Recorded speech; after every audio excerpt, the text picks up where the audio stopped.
Alright, hello and welcome to the Virtual Reality Master League. Today, this is day 2 of the Challenger Cup qualifiers. This is Group B. This should hopefully be an exciting one. Today we do have Blaze and Vikings, and I'm also joined here today by Todd Habercorn. How are you doing? Pretty good, man. How are you? I am also doing pretty good, but I think we should be doing better, or maybe slightly worse as the hours drag on during this very long series. I gotta say, I don't envy Nightfire yesterday doing those 4.5 hours all on its lonesome.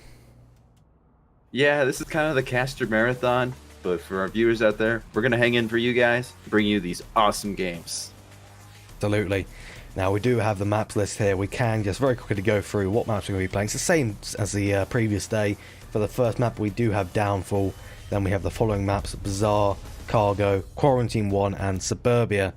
Pretty standard stuff. No one's going to be scared by this. Maybe Quarantine will throw a few inexperienced teams through the loop, but I don't think it will really be too big of an issue for anyone. But regardless, this is approaching the start of the Vikings versus Blaze match. Hopefully we should be hopping in quite shortly. Seems we're just waiting on one member of Vikings. But what do you think the outcome of this match is going to be, Todd? I think we can agree here on one thing, though. It's not looking too good for Vikings. Yeah, well, both teams are very experienced in the league. Vikings have been around for a while. Blaze, I think Vikings have the advantage in tenure. But from what we've seen coming out of Blaze in the previous season before, we are starting now. Back to what we've seen out of Blaze before, they've been a really great team work together. They've pulled off amazing victories in the past. So my call is Blaze, but we'll see how this goes. Indeed we will. It seems that Vikings might actually be starting with one man down. They're going 4v5 against Blaze. I really don't envy their chances right now, but regardless, this is how they're going to start. Blaze is missing 2 of their members, Noman and Verds, which could be a bit of an issue, and another member can't crouch at the same time, so that is a pretty decent handicap, though I don't think it'll be too big of an issue, as I said, for them. Maybe Vikings will surprise us, though. Maybe they'll bring out some incredible 4v5 plays. Yeah, whenever you got these kinds of man-down situations, you got to play really conservatively. You can't be throwing people all over the place, otherwise it's going to lose them, honestly. Yeah, I'm not sure what we just saw in Spawn there, way back in the northeast. Gecko's sitting there, seemingly a little bit AFK, not sure what's happening there. Over on the southeast side, we do have a bit of confrontation between Mantis of Vikings and Nalco. on the hill of Blaze. Should hopefully be a little bit of an extended shootout here. They both have some good cover. Yeah, they're both hanging out by tank there, trying to see if they can pick off anyone from the two Marsoc towers, as we refer to them. But no one's in the Marsoc towers, so yeah. We only got Nalco hanging out behind the rocks with the sniper rifle there. Bolty, nonetheless. Bolty, nonetheless, indeed. And we do have not already also popping off some shots towards a low-ride truck. Just narrowly missed a member of Vikings. He does also have a little bit of a threat moving towards the ambulance, rather not the ambulance, the helicopter. That being Nutjob, he's got to be pretty cautious if he pops up along the side of on the top of the Center Hotel roof now. I imagine he's not going to really have a long lifespan if he continues to stay up here and playing this aggressively. Now, what Mantis will have to deal with, he will not only have to deal with Nalco on the rocks, there's also a member of Blaze inside the White Tower. Issue with that, that's a very dark room, and it's very hard to see people inside there. So if he could pre-fire that at just the right time, clear that White Tower just fine. He could. Now, Nalco is in a little bit of a sticky situation here. He sees a taxi. He's trying to one-hand it with a 12 times bolt action. I don't think this is going to work out well for him, but it's possibly could do something. If he pulls off a... I don't think you can call it a no-scope, but a one-hander for sure. He did pull it off. He did get the into the kill onto a taxi there. So, Mantis is only threat on the south. But now Mantis knows where Nalco is. So two members of Vikings just got picked off on that north. This is bad for Vikings. Very bad for Vikings. Nalco getting the two one-handers with that SV98. I think he loves that thing. Blaze with that initial victory. Can they pull it through the entire way? Probably. They probably could, though. Vikings, maybe they'll surprise us. Maybe. That'd be so awesome. I think that would be a massive upset. A 4v5 from Vikings onto Blaze. What kind of position are Blaze in right now on the standings? They are they're number 8 on the worldwide standings right now. That would be an incredible upset, and I'm not sure how I would feel about that. Maybe we should watch out for Vikings if they do. But we're not going to jinx anything, knocking on wood. Let's see how this goes. If I've said it, it's already jinxed. I'm sorry. I knocked on wood for you, man. Don't worry. Don't worry. I got Maybe you that's a covered secret. I accidentally banged my desk or something. Yeah, no, I've got a wood desk. I've got a nice big wood desk, so I've got you covered.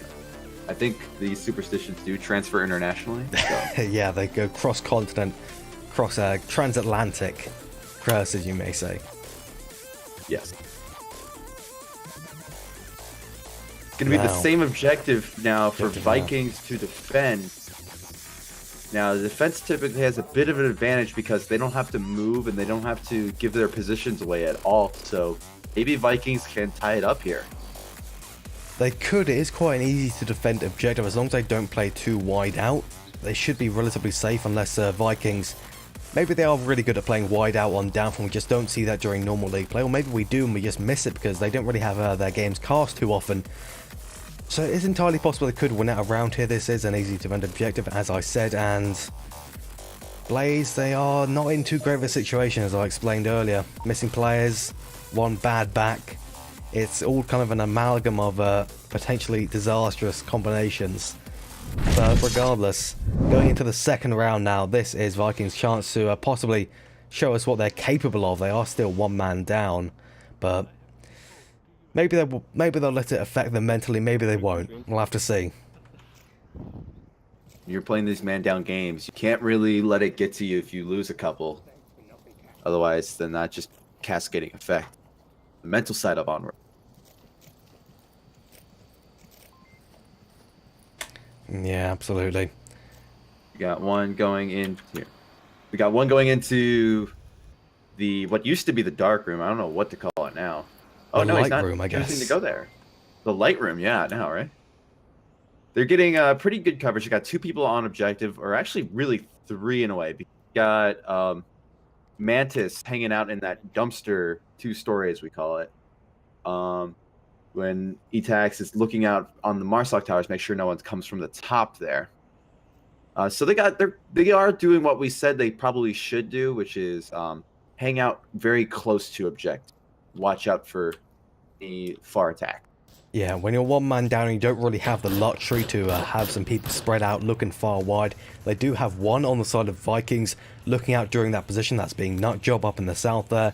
He could potentially pull off something here, but he does have to be very careful, because if he goes down, the entire defense of Vikings basically collapses. Because even if you have everyone on objective, if they rush you, Blaze rushing you especially, chances of you actually coming out unscathed, very unlikely. Yeah, just gotta play it smart. Honestly, do. Blaze is also taking their time. They're not in any rush at all. Finding good little places, trying to get picked. Even a drone coming out here. A drone? Now that is interesting. Where is it? I'm trying to find it. It's certainly somewhere. I think Nutjob is actually looking out for it. He's being cautious. I think I can hear it just around the twins somewhere. Follow the sounds. Where is it? Oh, there it near is. the twins, that means Nutjob is very exposed right now. I think I'm looking for a UFO. I can I know, hear it, right? but I can't see it. I'm gonna go crazy. It's a phantom. It's a phantom drone. But speaking of phantoms, Carousel may become one if he's not careful about Nutjob in the south there. He's actually been pretty aggressive going down in the ravine here. I'm surprised he's pulling off this kind of move. And with three other members now of Blaze approaching him, he has to be quite cautious, especially the Crycell moving up. He's going to get taken down. He gets taken down. Batman also may get taken down. But no, seems Nutjob just decides to back off, call out that information instead. Being nice and safe with that move. That drone did not give enough information. Gotta Definitely work on not. that. And Mantis there picking off Prefontaine. Not sure what kind of angle he had there. That's actually from the western dumpster building. That's a pretty nice long angle. That's the kind of pick they want. Blaze have actually got less members than Viking now, which is not too good of a sign for them. Maybe Vikings are going to surprise us and take this round. And speaking of surprising us, taking the round, Nutjob being aggressive, picked up Batman there. And now there's only 2 left on Blaze. This is not what I expected. This is not what I expected, Todd. Yeah, Nutjob is like making a fool out of us. He's going on the flank when we said that he should probably be sticking near objective. But hey, you do you, man. You do you. He's pushing up again toward this East Chapel here, trying to see if he can probably go on a flank and catch these guys by surprise from their rear end. All the Blaze members currently are hanging out by Center Hotel, which means if Nutjob's got to really pick it up, because right now, oh wow, holy crap, they Vikings just downed another one. So on objective, it's essentially a 2v. Indeed it is. It is a 3v1. You got 2 on the eastern side. Never mind. I was going to say not already left alone in the centre, but he's no longer here in the Blaze. They're not going to take that round. And Vikings, maybe they'll be able to surprise us with the whole map, really. Maybe they are going to pull something off. Maybe they're the dark horse of the Group 2 of the Championships. Maybe we're going to see a world-class upset here and see them go to the Challenger Cup finals. Yeah, the pressure is on in this in the Challenger Cup here, because instead of how we normally cast with 3 matches going on to decide the whole game, it's all 1 match to decide the whole game team. So the pressure's on to get these small little wins, which before could be, reversible. Yeah, absolutely. There is no real chance for a comeback. If you mess up on one map, that's it. You're done for that map. You've got to move on to the next, and you've got to hope that that one loss doesn't affect you too much. Because if you're undefeated during the whole championship here, you can go all the way towards the finals and win, even if you struggle on points. There is no MMR here. There is no points here. All it cares about is the maps you win. If you win them all, you're going through. Yeah, so you got to really watch out. You can't lose basically a single one. And some of these teams here, I wouldn't be surprised if they go all the way through without losing. We got some pretty beast teams going on today. Yeah, we absolutely do. Blaze here, you can see Phoenix as well, Mob Squad, Animal House, Stone Cold Killers, all definitely strong contenders for possibly taking the whole of the championship here. They could be going against Legionnaires. I believe that is I believe it's the 6th of December that match would happen. Legionnaires against whoever wins this tournament. Well, whoever wins this qualifier. Yeah, you can call it a tournament. I guess you can, yeah. Now the Not third fanciest round of tournament, this. bro. Blaze quick have spawn. identified that quick spawn. Yeah, that's the kind of information they need. Vikings, maybe they should have sat down while they were waiting in the tent. Yeah, no, they're already all in the streets, so if Volk knows where that spawn is, they can basically formulate a very strong attack here. And they are already doing that. What is that nade? What is that nade? It's an incredibly long nade. Takes down an attack. Say, nut job, Gecko, nut job. 3 taken down immediately, or other 2 taken down, 1 downed. What was that? Viking left.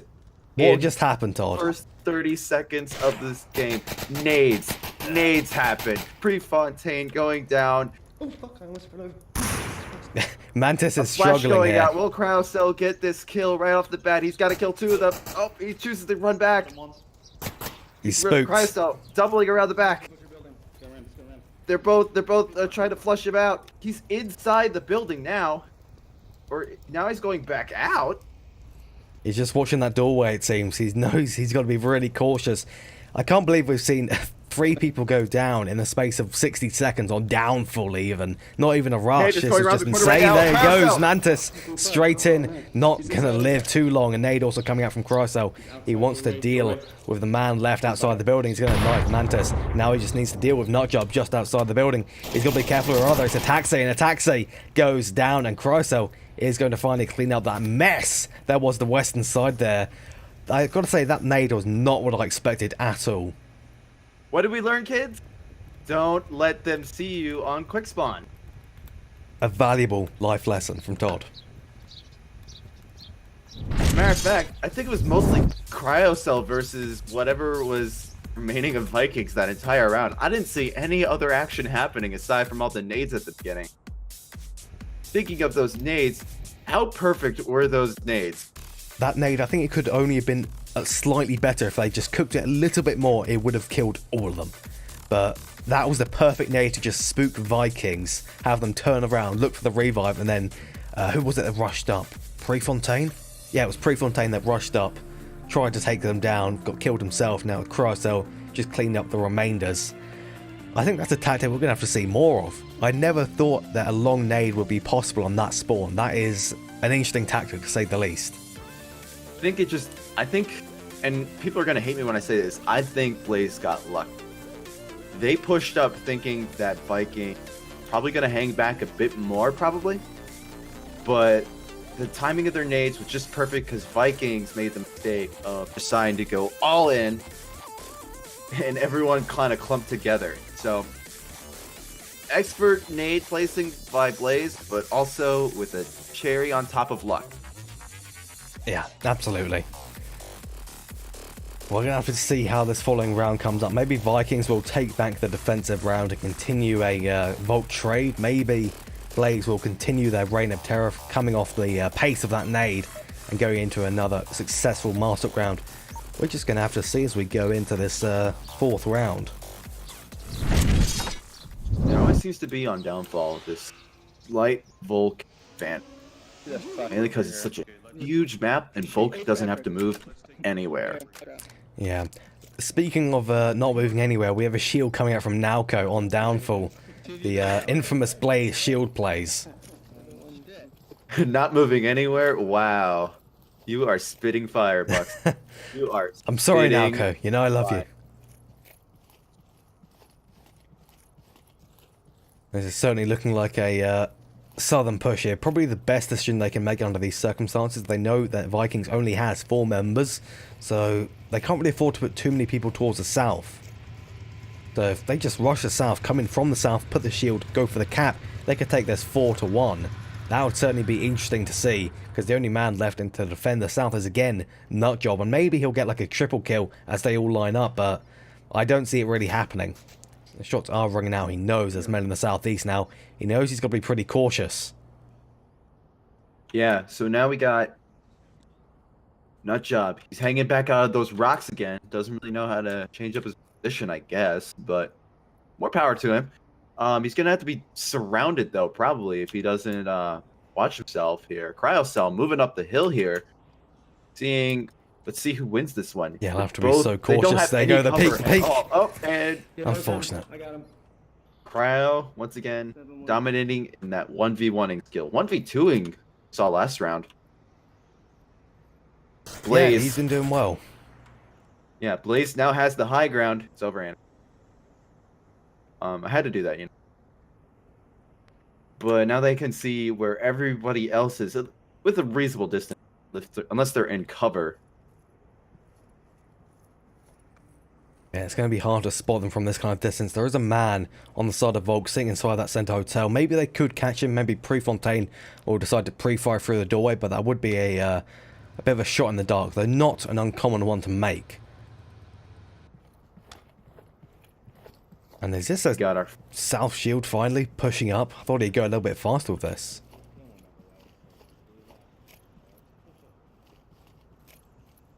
ready, hanging out in the West End, I guess I should call that. West Street. Call it West Street.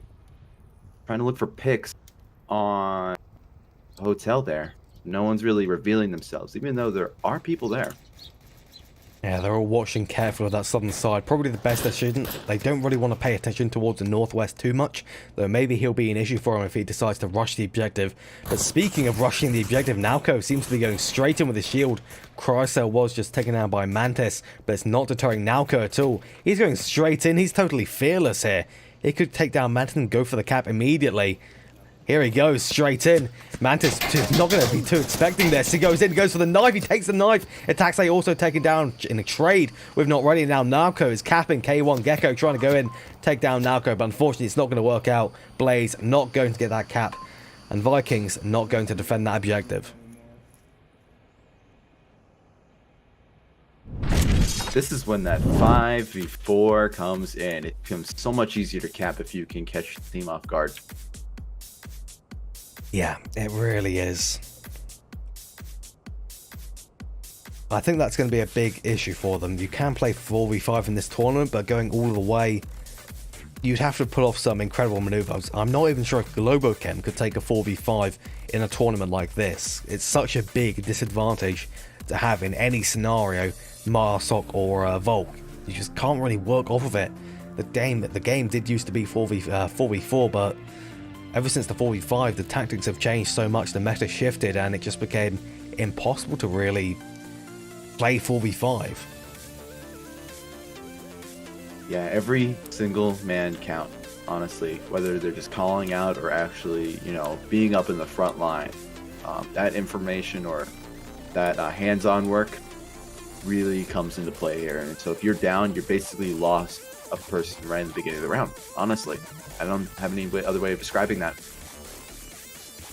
Devastating, not bad. Nah, let's think of a better word. Where's the thesaurus? Go find one, quick. I don't. Someone grab a thesaurus, post it in chat. I'm not skilled in words. You're not a wordsmith. What's a good word here? I'm not a lexicon addict, I guess. A disadvantage. That's the best one I can come up with on short notice. Yeah, that'll work. I'll go with that.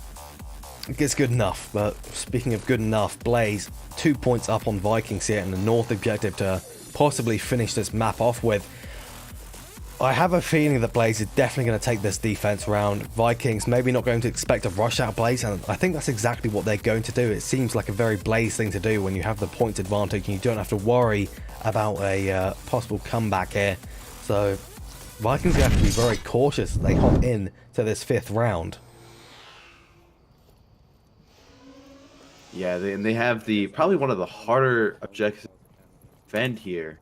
Two-story, mainly because there are just so many places you can cap from. Yeah, there are, but with this spawn that Vikings have, it can be quite difficult to get any kind of capping, because normally if you go for a cap, you're going to be coming in from the northeast side. And speaking of the northeast side, 2 taken down, 1 finished off on the side of Vikings. That's a bad start. Nice long-range shots from Prefontaine on top of the helicopter, taking the Caltrop position. A very strong one from the looks of it. No way they're going to expect this, and it's very successful already. Yeah, that initial start there really just sets the nail in. They got a res, but it's just not going to be enough. 5v3. Yeah, Taxi though might take this to a 2v5, and that's exactly what happens as Prefontaine picks him off, and now it is just the two left on Vikings. They're basically just trapped in the southwest, or rather the south side, as the rest of Blaze is just going to push up, take better positions, and encircle them, just choke them out entirely. Batman scurrying around Hotel, trying to see if he could peek on any of these, the two Viking members, I should say. See if he can pick any of them off. Bit of gunfire going on by the helicopter. Batman is going to pick off Nutjob. Now it is just K1 Gecko left up on the south side, proning with his dog along the ambulance along the street side, but he has been spotted by Noman up in the northwest there. He's popping off those shots. He's actually got 12 times, or is that's actually a 4 times night vision on downfall of the AK-12. That is a very strange weapon choice, but it's clearly working out. He picks off Gecko, and that map and the match is going to Blaze. And where are they going to go to round 2, I imagine? Well, where are they going to go for round 2? That's what I'm looking forward to. There isn't a round 2. This is the round 2 of the championships, where Blaze is going to go. Yeah. Thought you meant what map? No. that would be confusing. I know you're tired, man, but now we are going to be going into an intermission while we do wait for round 2 to pop up and start. So we will see you guys then. Maybe if there are any more maps going or any more matches going on, we can hop in there. We'll just have to see. See you in a little bit.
Alright, welcome back. We are going to be hopping in just for a little bit into the Ember versus Animal House match. We can take a look at the scores in a minute. Actually, if we just hop in now, I can show you what the scores are currently at. I'm joined again. Still with me, Todd Havercorn. How are you doing with that tiny little short break? Hanging in there. Hanging in there. Feeling rejuvenated, ready to go. 3-0 for Animal House. Kind of an expected result. Animal House are one of the contenders to take the whole series. I think they could go all the way and maybe be undefeated the whole time if they're lucky, though Mob Squad, they're going to be a big issue for them. Knocking on wood again. There you go, I did it too. Anybody here. Come on, man. Got to be cautious. I can never know if I accidentally curse somebody. Yeah. Curse of Bucks. It's actually a pretty cool sounding curse name. Nah. It is kind of. Anyways, for those of you just tuning in, which is pretty much everybody, the objective is right by the hotel. It's the dumpster building. A great capping objective. Let's see if Animal House can get these 5 points. Really striking the final nail. Coffin, that is Ember. Yeah, we definitely could see a cap coming here. A 5-0, that would be definitely impressive to see, to say the least. And they are going to be hopping in now to this round, the potentially final round. The 4th round of the first map. It's only the first map, it's always the first map. That may get confusing as time goes on, but they do have the quick spawn at Animal House there. Everyone's trying to rush across again. I wonder if we can see another amazing defense from Ember. Maybe get a point on their board, just like we saw coming from Blaze. Possibly. The Animal House, they are coordinated, they are a good team, so maybe they're going to catch Ember off guard here. They do already pop off some shots, unfortunately not going to hit anything. And they do have an aggressive member of Ember pushing up, AF0 929 pushing up to center hotel with Willow, Qualifier as well. okay. 1 down, 2 down. AF's now the only one left at center. Green Theft Steven both taken down. Willow taken down again in a refrag by AF. And now it's a 3v2 scenario already. What happened, Todd? Quick spawn happened. I think that's all I can really say. Just everyone once again rushed at each other and chemical reactions happened, and Animal House is looking a little short here. They are indeed. A very nice shot from AF there, taking down Silent Night, though he is resable. Enaka is going to try and go for that smoke, slightly unsuccessful. Maybe it'll billow out to help him out a bit. Maybe he'll get picked going for this. It'll be very risky. Where was he? I'm only 60 seconds in, not even. Yeah, it's always seems, well, the last round was like 30 seconds in. Everyone's gone, so I'm kind of surprised, kind of not. Like, this has been a pretty constant trend, is just both teams absolutely destroying each other. And then 1v1ing for the rest of it. Yeah, I gotta say, 3v2 Animals, they do still stand a chance and be able to pull this back though. Ember, if they play their cards right, they play their defensive positions right, they could definitely take this off. And Silent Night, he's not giving me hope in Animal House right now. He's dropping his gun as he walks. That's, yeah. That's pretty basic there. It's a pretty basic Onward. Maybe he's got sure, hold to grip, maybe his hand slipped. Buxton, remember how you were saying about that, no loss all the way thing? Yeah. Silent's dropping his gun. I think you did curse them. I think I did. I've cursed him again. I'm sorry, Silent Night. I hope you can forgive me in the Casters channel one day. Buxton's curse powers are more powerful than me knocking on wood. Yeah. You was just gonna happen. The voodoo magic, it's stronger than counter voodoo magic. It's undefeated. Speaking of Animal voodoo House, magic, trying to- Silent's going to need some. Yeah. Animal House taking that high ground again. Trying to see if they could get any picks and get this game kind of flowing in their direction. They don't have really much to worry about here, but if they can cure this, this 3-0, get this over with, they get to some time, just enjoy the sweet time to practice and get ready for the next map. Yeah, they want to try and finish this up as quickly as possible, because getting that break in between when you're playing for 4 hours or something like that, it's certainly very useful. Yeah, coming from me who just did this marathon yesterday, it definitely gets tiring.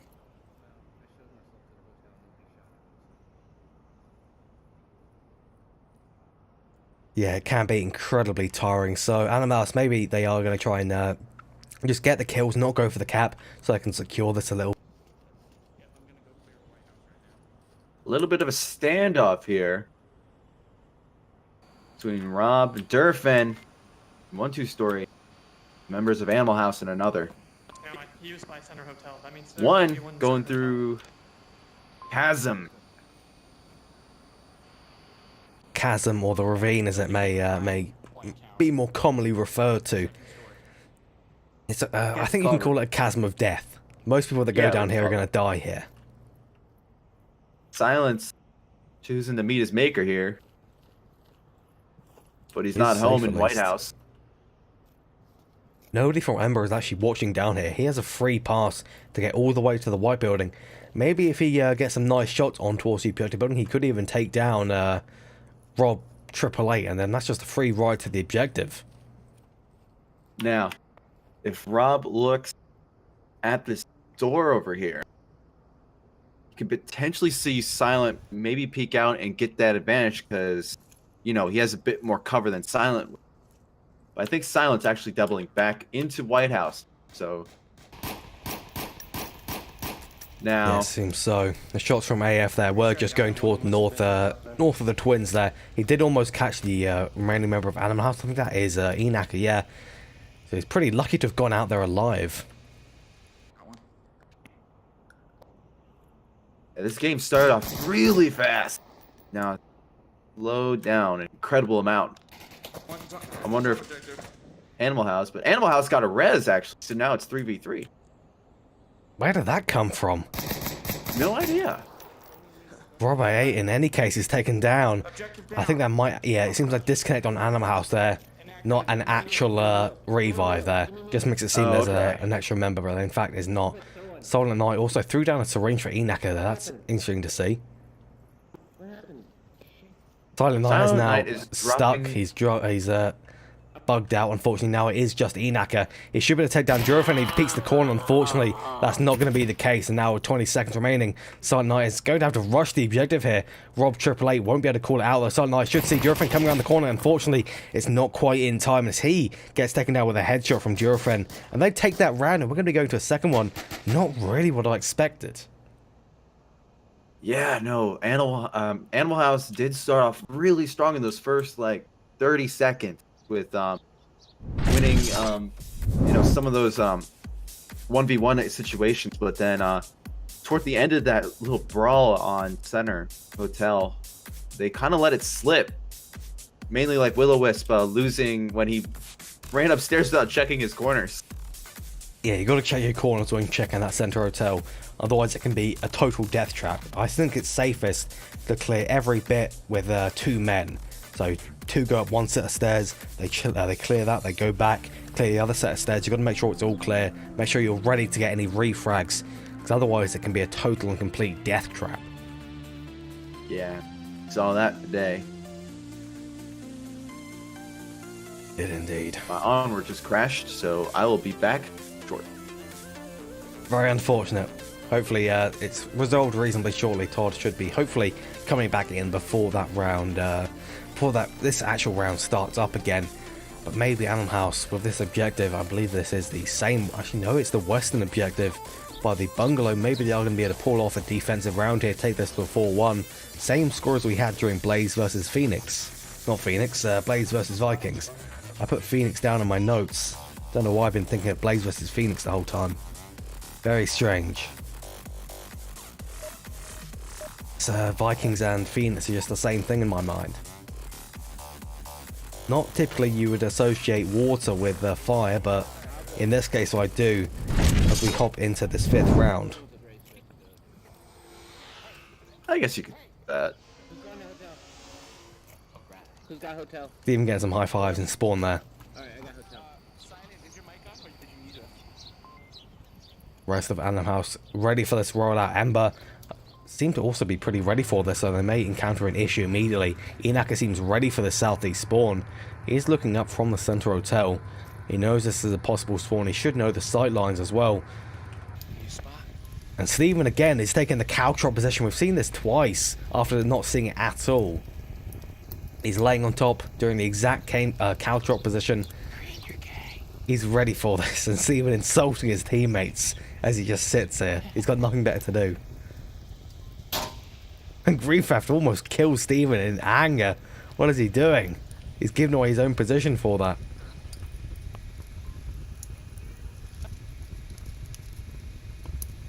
The dynamics of the Animal House team are interesting to say the least. Ember is moving through the ravine now. They seem to be reasonably coordinated. They're moving as a 4-man through the south. The rest of Animal House just waiting for them to expose themselves, waiting to get some information on the location of the enemies. But it seems Animal House is playing quite passively. It seems to be a bit of a common theme on Downfall, with the exception of Steven's position, which is certainly a outlier in this scenario. Yep. Do you need a smoke? Here. Alright. Ember are getting some smokes out here. They know there's most likely going to be someone in that. Oh no, that smoke. Straight into the 2 smokes, straight into the palm. 3 smokes, straight into the palm tree. That is just depressing. Oh, I'm so sorry, Ember. That is pure and concentrated just unluckiness. I must have cursed you in some way for 3 smokes to go straight into the palm trees. That is so sad. Shots are coming out from Silent Knight in the 2-story though. The rest of Animal House waiting for this push up here. J-Lo taken down by Greentheft Auto at those center sandbags, actually working out pretty well. He's got a nice angle here. Though one member of Ember did successfully push up, and there is also one up in that northeast side going to be looking for Greentheft. Not going to have too great of an angle, unfortunately. Sounds like one's at the north bungalow. The rest of them, they're kind of getting trapped up here, to be honest. They've got to do something in the south. They've got to push out here. They can't afford to sit around here. Maybe it'd be a lot better if these smokes didn't, unfortunately, land up in those trees. And Naka picks off another, going 4-1 now with a revive to boots. 3 members left, 3 members of Ember left, with 5 on Animal House. Kind of went Australian saying Ember there, not sure why. Regardless, Inaka is the big threat for Ember now. He has a very good sideline on the white building, so they can't get up there. He's got a good sideline between the dumpsters, so they can't really move up through there either. They're in a very hard spot. But Rob, he has that 12 times. He's got that 12 times, got the MK18. Not silenced? No, it is silenced. If he just knows where Greencraft is, he could take him down, but he doesn't seem aware that he's actually up there. Or rather, down there, relative from his position. Yeah, that little sandbag area right in front of the helicopter, it's a nice little place, provides a lot of cover and a great view of the entire map. If used properly, really be great picking. A great picking spot. I'm surprised Ember is playing this so passively. They did have that little bit of an issue at the start with the smokes and the losing a member, but they're still playing quite passively. Inaka again picking off another, and this is not looking good for them, Todd. No, not at all. They gotta start, coming up with some kind of strategy to basically pick off Animal House. But I wouldn't really be even trying to go for cap. I'd just go for the kill victory. Excuse me as I regain my strategic awareness here. Yeah, you haven't had the full information. You've not got the full package. Few shots coming towards Rob 8. Well, Rob 888 there from Brothel building on the first floor. That's a very good position for watching the north, though. It is, you've got to have a steady hand to actually be able to use it to full effectiveness. Maybe a 12 times could be good, but you also got to have the potential to rush objective from there. It serves kind of a dual purpose. Quokka being really aggressive pushing up here. He's just spraying his cover fire, and it actually works out for him, surprisingly. That's why it's called suppressive fire, sir. It is. Flash in midair. Doesn't flash anyone, though. One thing Ember's got to be so cautious of is this push up the western side. Weatherbush being so aggressive, he's walking straight out into the open. He takes down Quokka. Now he's going to be looking for the remaining member of Ember. There's only one left, and he's way up in the northeast. That is going to be Rob, all alone with his 12 times. This is a very sad situation. I don't see him having a chance to be able to pull this back with 60 seconds. I think Rob just smashed something IRL. He suddenly looked behind him after I heard a clunking. Remember, it takes about 10 seconds, usually, for a normal team to enter in a capture code. So we're waiting for that 10 seconds for someone to be there. Indeed, Greencraft and Steven, they've linked up now. They seem totally unaware that Rob could be up behind them. Rob's just free to move down here. Adam House, if they let him on objective, this could be catastrophic, but it seems he's going a little bit slow for that. You got to check your watch or your tablet. Time is crucial. I think he does understand, but he's got that 10-second mark, and he is not moving anywhere. I'm calling it Animal House. I think that's a relatively safe pick. 3 seconds. He's still unaware of the times. He starts moving up. Far too late, unfortunately. Adam House going to take that 4-1 as expected. A real nice defensive round for them. The team kills all coming out in celebration. Celebratory sacrifices, dude. Never heard of them. That's it's the standard tactic of Animal House. That's how they win their games. Sacrificial lambs at the end of rounds. But that was Ember vs Animal House, and we're going to be looking for, again, another. I think that is going to be pretty much all of them wrapped up for here. So we are going to have to wait for the second round to begin while we hop into that.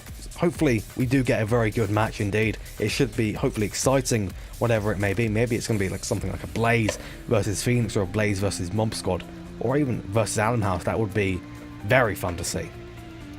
Very fun indeed. Okay, so we will pop Catch you you over all on the towards flip that side, scene, and we'll see you in a bit.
Alright, next up we do have Blaze versus Moscow. That should hopefully be a very exciting match indeed. It should be beginning within the next couple of minutes, so just hang on in the intermission screen a little bit longer and we will see you guys ready. Just listen for the sound of my voice and you'll know when it starts.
Alright, welcome back. Welcome back. Finally, after a long wait, we have just posted a polling chat if you want to put your bets in as who is going to win here. And we are straight in to Mob Squad versus Blaze. This should be a very good one, Todd. A very good one indeed. Oh yeah, two awesome teams pairing up against each other. We're going to see some hot action. Very much hope we will.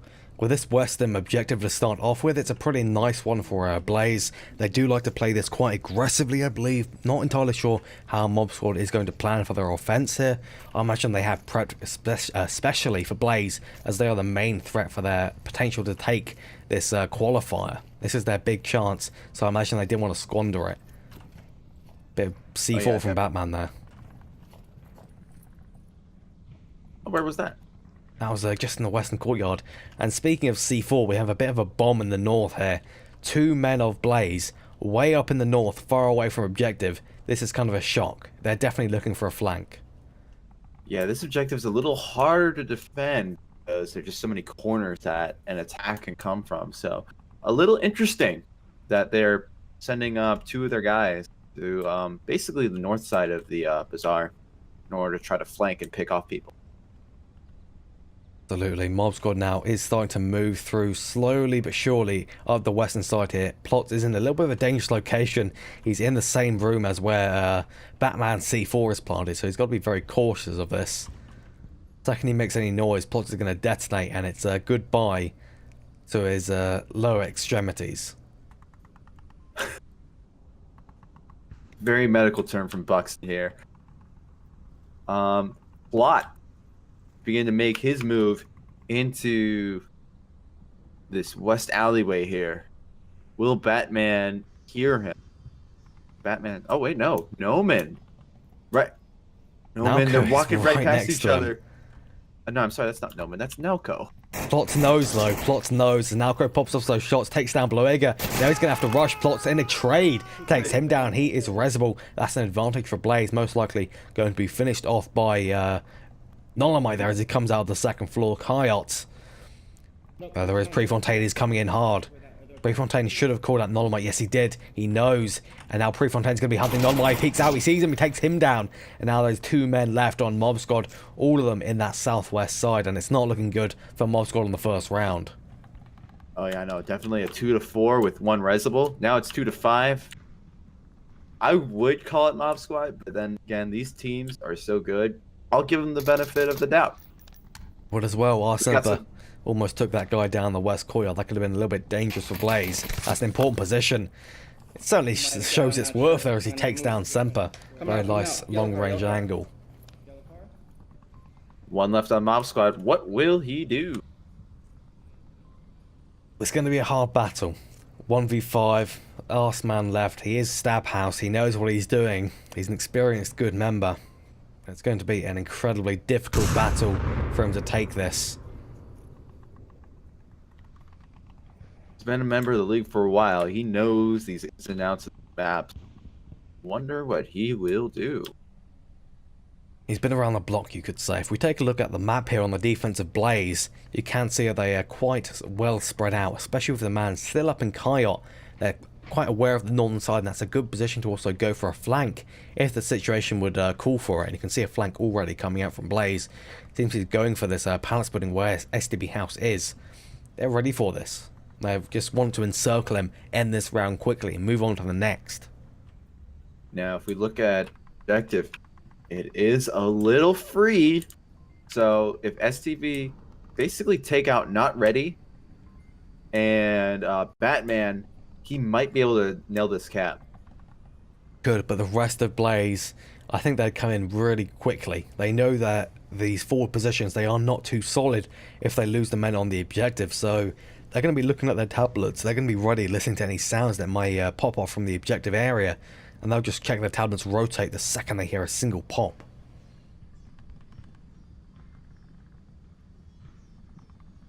Regardless, STB House's time is rapidly running out. A minute 45 left. He knows that. He's checked his watch and he's just carefully checking the western courtyard buildings. He knows there's going to be someone here, but it's not going to be in the building where he expects it. Batman is just to his north instead of the building next to him. Cryocell cycling into that objective capping room, if you want to call it. No, now he's cycling out. He's on the move. He knows he knows someone's gonna make a move soon, and he wants to be ready for it. He definitely does. He's cautious of the southwest there. What would you call that approach? The mini bazaar walkway. No, mini bazaar street. That's probably the best. But guess so. STB House, he's in Mini-bazaar, so back dangerous alleyway. position. Back Not really alleyway, looking how about for him. that? Back alleyway is a good one. And that's how you come up with league callouts, guys. It is. If STB House picks this corner, he might get taken out by Not Ready. No, he's just behind that corner enough. Not Ready. If he peeks out a little bit, he would be able to take him down, but he's seemingly staying solid watching that angle.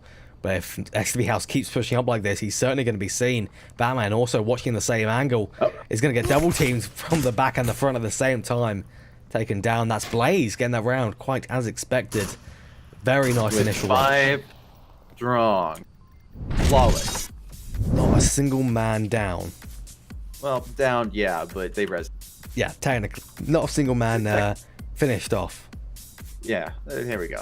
Doesn't sound as nice.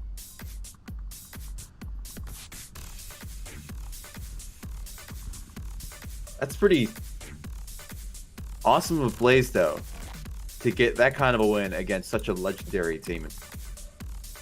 Yeah, Mod Squad, they did have a legendary reputation from back when they were at the ESL, the first ESL Leicester tournament, where they went against Mob Squad, went against Globochem. They were the second place. They had Arsenic. They were the star team that rose from the ashes in a single season, went from nobodies to being one of the top teams in the world. And Arsenic, they of course lost. He went to Globochem, and they've never really been the same since. They had Skoruken. He kind of propped them up for a little bit, but it didn't last forever. They lost him, and they've kind of been in a little bit of a rut ever since. Are you, Run? We are looking at the polls still. You guys have voted 50-50 right now. Blaze and Mob Squad for the winning here. You want to... See, do you have that link? Yeah, I just posted it in chat. Yeah. If you don't want to Feel free vote for that, poll. check it.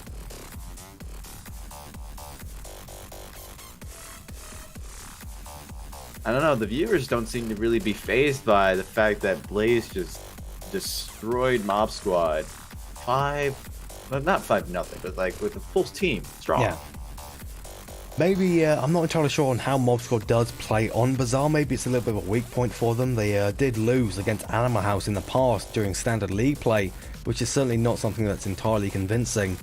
It was their last match in the Season 6, actually. It was 11-7. They did lose Bazaar. They took Suburbia, but they lost Cargo. So I think Mob Squad, they're going to seriously struggle on this map and also the next, which is Cargo. The first 3 maps are not really in their favour. Mob Squad have historically been a team of snipers, so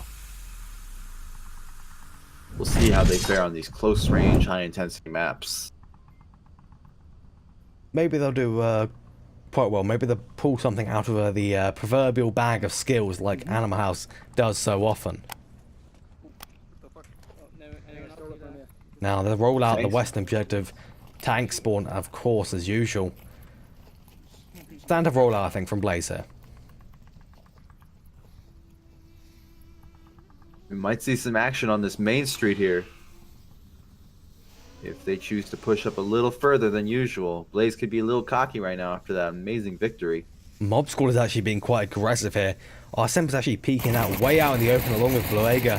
He almost gets taken down, has to back off to Arsem, but he's going to be looking for a peek on here though. He's most likely going to get taken down. Prefontaine's waiting for it, he sees it. Prosto also trying to get those shots up, but they're just not hitting. He's dodging them all, never mind. The dodging doesn't last forever. He gets taken down.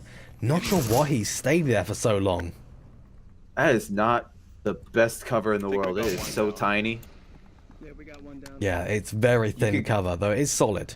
Speaking of solid cover, Not Ready and STB House, Stab House, they're right above each other. Nako did get taken down on the north. Now STB House is going to be hunting for Not Ready here. Maybe he'll even throw a nade above him. He should definitely hear he's there. If he throws a nade, he could take down two.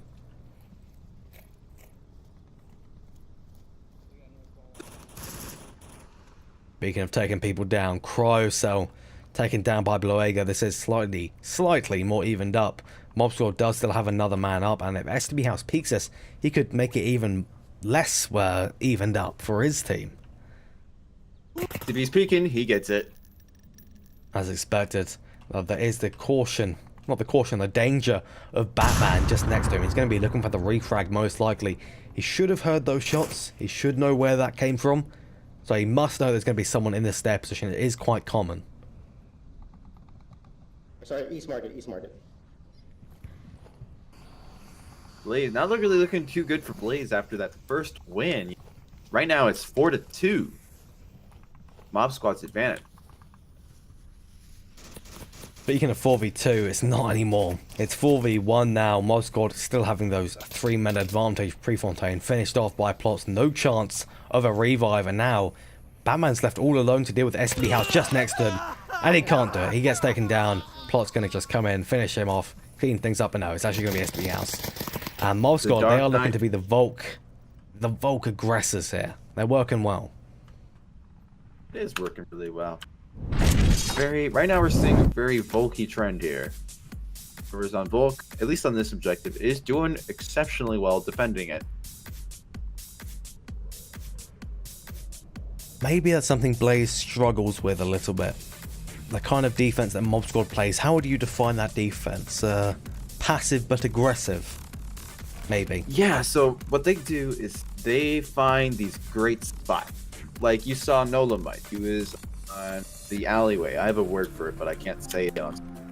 But that alleyway, he stays there the entire time, making sure no one tries to pull anything fancy. You got STB House, you know, he's in that little notch that's almost impossible to peek without getting shot first. They just know these spots really well and know perfectly how to use them. They And do once again, indeed. I'm gonna push it again. We do have a poll going on here just for fun, seeing what you guys think. Who will win this map? Right now, it's looking like you guys think Blaze is gonna win with 67% to 33%. I think I would agree with that. That is still relatively close, but Mob Squad, they do have a chance to come back here. You saw them take that Volk round. You most likely do believe they can take some more rounds. I think this is going to be one of the matches, well, one of the matches during this round, the second round, that are going to be quite the barn burner, as Nightfire would say. Like maybe going to a 4-3, 4-2 at a little bit of a push. Yeah, I'm a very statistical person, so I don't feel comfortable making predictions as of yet. It's just too close. Seeing both teams play exceptionally well on Volk, I'll say that. It really comes down to who can make the first win out of Marsa. That's what's basically going to decide this game. Well, indeed, hopping in now to the third round of this series. Can you call it a series in the third round of this map then? And checking the chat real quick, it seems that Silent Night of Animal House, that would explain why he's not playing. He's thought the match started, well, the wildcard started an hour later, and his headset broke as well, so that would explain why we didn't see him during the Ember match earlier. I thought I saw Oh Silent no, we did, Night. we did. Yeah, we saw I'm Silent confused. Night. Someone was missing that's normally there. Will of the Wisp, maybe. No, I'm not sure, I saw somebody. Willow. I remember Somebody seeing Willow. important. Could be in a different game going. That one that we're not Maybe casting. I've lost my mind, Todd. Maybe. You probably have. You should. Ooh, a smoke landing on top of the roof here. That's not going to be helpful at all. Definitely not. Bloega already picked off by Batman. A good start for Blaze. Another one Only at the smoke. 35 seconds, 38 seconds in, and they've already got one pick. The smoke's quite ubiquitous from Mob Squad. It's not really what I expected to see, in the aggressive defense from Blaze as well is also kind of surprising to me. For this objective, that is. Not really surprising in general. Yeah, no, definitely. This is a very aggressive objective. Like, you want to put out smokes, you want to make noise here, because people typically have a tight ring around the objective. It's all about breaking through. Yeah, well, they are maybe going to be tripped up by Blaze's kind of strange positions, such as the one on the north, that being not ready, way up in the northeast side there. That's not something you see often, and the position from, I believe that is Batman, yeah. That's also kind of an uncommon one, sitting up in the two-story, though it does happen. The shots, though, they do land on Batman. It doesn't matter if it's an unusual position. He gets seen a little bit too aggressive.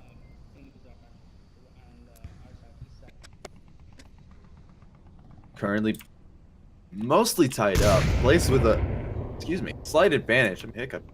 Because Batman is only down. He's able to call out where people are coming in and out. And he's just below the walls there, so people on Mob Squad don't exactly see that he's calling them out.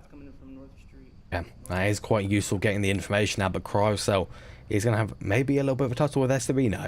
SB is going to go in and take down Batman most likely. Yeah, there he goes, finished off. They do now know that there is a man in the two-story, but it should be too big of an issue, as Cryocell is going to have a little bit of a hard shot onto SDB House here. And likewise for SDB House, it's going to be a hard shot onto Cryocell.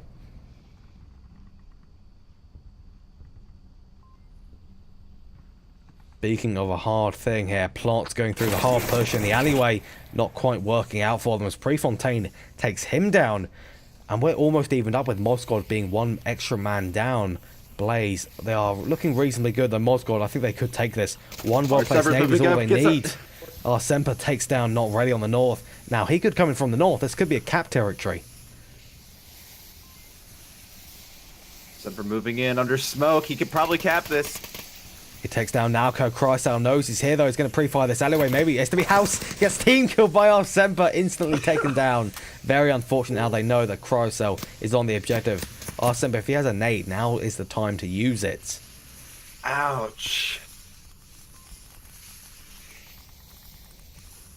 Very unfortunate.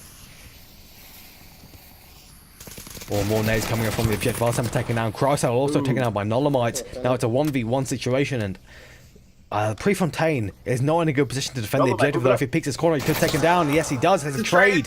The trade that Blaze win. That's a very lucky trade indeed. It's a Volky map. It is a Volky map, yes, exactly. With trade and Volk realms like nothing else.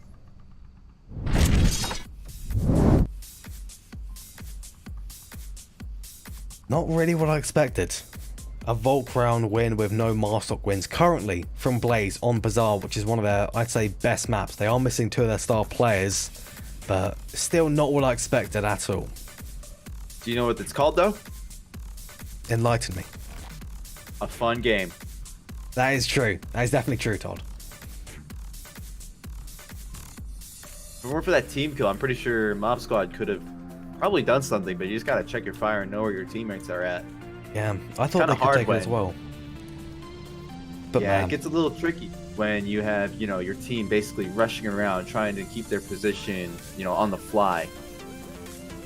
and that would be a very Blaze maneuver, going the flank to come around the north side. You can see why our Semper was kind of jumpy by being confronted literally face to face with an SWB house. I know I'd be terrified if suddenly a teammate popped up on me like that. And me and another teammate of mine, we have a tradition where we team kill each other all the time, so I completely understand. It's a common kind of mild voodoo curse that happens. You'll always team kill a particular person. It can be quite annoying for that person. I don't know if you can hear me knocking on wood. It's been a trend lately. Yeah, we can just about hear it in the background. Just I want someone. I'll have to get some video editing software. I'll have to make a compilation of me knocking on wood. In response to my predictions. Yep, in response to your predictions. Back to the voting thing that we have going on here. Y'all are still saying Blaze, which is showing pretty true right now. It's 1-2, so y'all are Master League experts. See if your predictions hold up. Either way, going into the same objective this time with Blaze on the offense. This is the master ground they want to take. Yelling coming out of Blaze's spawn as they do have Nalco on the shield ready. It's going to be what Blaze want here. If he can pull off the shield plays perfectly, this will be a very clean, maybe even a cap here. Oh, definitely. Shield, lately, even with this new update where pistols have been customizable, shields have become increasingly powerful. We've seen them used more often and more versatilely.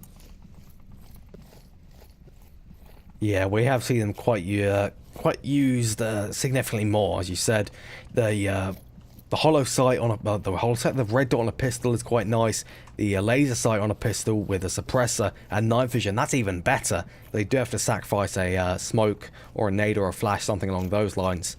And I think an issue for Speaking of sacrificing a smoke. Yeah, you can hear one popped off doing, I think, nothing in the center there. You could use it, but it's not in the optimal position, no. But if you go around the fountain in the middle of the bazaar, you could potentially use that smoke's traits. You could potentially. Now onto the eastern side. Nolomite's in a position I've never ever seen someone play before. This is a weird one, and potentially a really, really good one if he stays silent. 3 members of Blaze going to be coming up the eastern side. How many of them are going to expect this corner position that no one has taken in recent memory? Probably not. I'm usually focusing on that wall that's right in front of him. Oh, we're going to see Will Nauko, Prefontaine, and Cryocell look. Oh no, the double kill, here it comes. Double kill, 1 down, 2 down, 2 down. And Cryocell, he's going to peek and take down Nolomite. That is embarrassing. That is straight up murder. That is manslaughter there. Blaze are not going to be happy about that. Gonna have to indict Nolomite for that. Cryocell now with the beast loadout, machine gun, a shield, and everything he ever needs. Yeah, he's fully kitted out now, but it's just him and Batman left on the opposite sides. We do have Plot also in a forward position at the north of the bazaar here. So far, Blaze not looking confident going into this round here. 2 men left, both in bad positions. Cryocell could get his feet shot here if he's not careful with how he uses his shield. It seems he was also spotted on the north by, I believe that is Bluega, yeah, formerly of Animal House fame. Cryocell ditching the shield, trying to get this pop on Beluga. It doesn't work. Beluga gets the initial kill. Should have held onto that shield, man. Should have. Now it is just up to Batman. I can try and do my best Batman impression, but it's not going to be possible to hold for too long. Give me. He's Batman. Trying to defend he's trying to attack the objective, and it's not working out so far. Try to use the wood. Will our Semper see him? I don't think he's confident enough to peek out. You know why our Semper doesn't see him? He's Batman.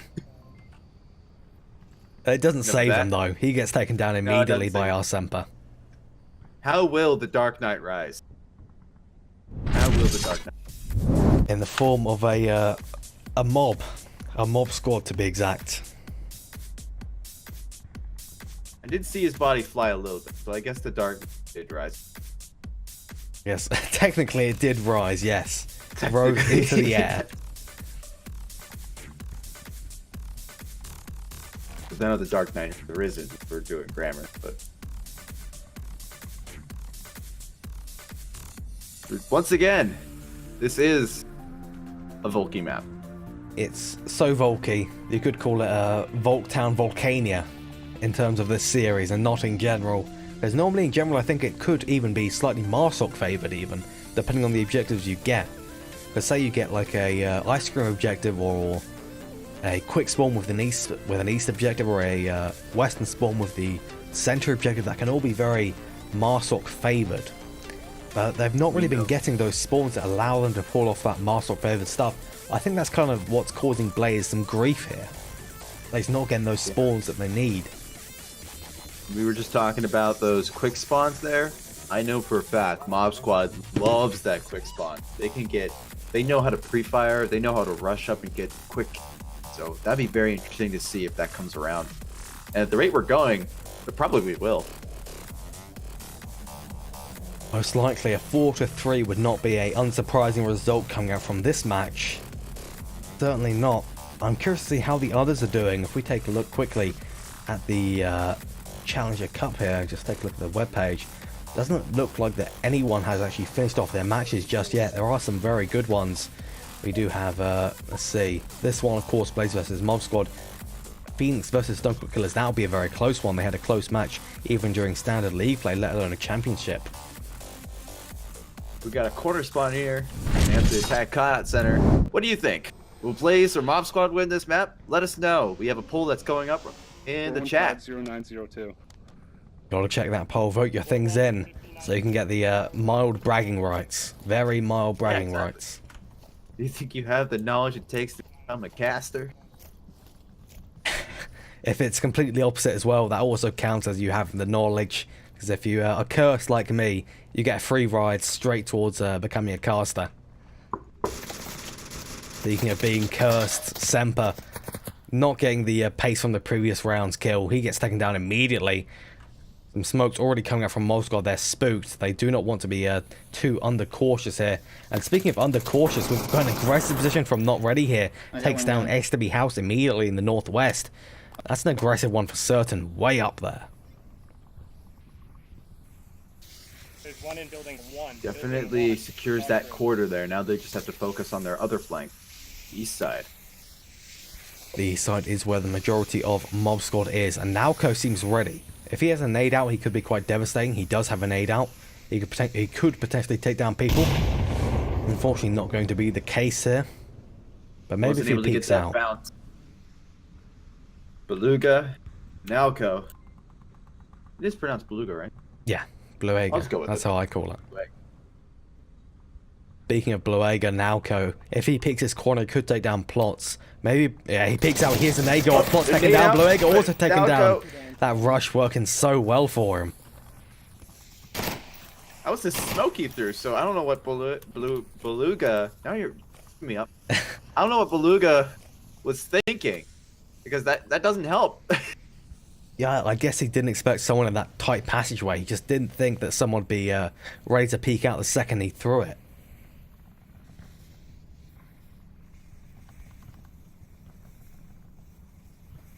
Mob Squad only has one person left. Nolamite, and he is just chilling out on a porch here. Get this man a grill and a beer. It would look perfect. He's having a nice lie down on the sign building. Yeah.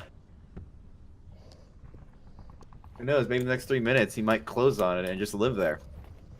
Maybe. You It never seems know. he's vacated the property and he's going on a long flank here. This is probably the best decision he could make in this scenario. If we just watch the map, we can see how Blaze might be trying to identify where he may be moving over towards. Might have just been spotted right there, but I don't think so. There wasn't really anybody in visible location, so he might be in the clear. Is that For now. pre-fire or what? I can't quite tell. Boredom. Yeah, prediction. Blaze is getting bored. They're getting itchy trigger fingers. Like, once again, no one has died on Blaze. They're just really mastering this defense. So yeah, I'd be bored. Yeah, I would too. Because when there's 1 man left and 3 minutes left on the clock, it can be quite hard to stay still for an extended period of time. Because you know that you can sacrifice 1 or 2 people and still be relatively in the clear to take the round. But what happened there? I got kicked out of the site for a second there. Not entirely sure why. But Nolomite is continuing his push up the east. He's going to run into Nalco. He's going to see the corpse of his friends. I wonder if he'll be shaken. Yeah, PTSD usually kicks in a little bit later, so probably not right now, but later in his life. At least my understanding of PTSD. I'm not a psychologist. He's found the corpse now. He knows there's going to be someone here. And Nolomite is making quite a bit of noise, actually, moving about like this. Nalco next to him also making quite a bit of noise, and the peak across the road, across the fountain rather, actually alerts him, and he's going to rush straight out. He's looking for Nalco. He wants to kill the shots coming out from the flank, and Nalco go for the flank on him. He's running straight through. Nolomite doesn't care. He's going for a full 360 flank. Around, he can take out Nalco. No, he's not. Oh, here goes Nalco. Nalco's going to get him. Is he? Yeah, he's going to. Nolomite could have been prepared for that, but Nalco, the flank again, the counter flank. It's too much. It's too much, Todd. Mob Squad's got to come up with something here. Want to win this map here, honestly. They got to... Oh, they're defending, pick up the so pace. they got to defend this. Take back the pace. Yeah, they got to take past that. Words is way too early. That's center objective on the north for this final one. Mob Squad could definitely take this. But if I know Blaze, they're going to bring shield, they're going to come up the eastern side, they're going to smoke everything, and they're going to be pushing at about like 3 minutes, 4 minutes even. That's what I'm feeling that their following round is going to be. And maybe Blaze will actually be able to work off of it fully, and it'll work out well for them, and they'll take it, but anything's possible. Mob Squad's been doing very well on the vault grounds. Definitely. No, both teams have had a solid defense, but just seem to lack in their offense. No offense to either. Both are great teams, but both have great offense. Just not enough to crack each other.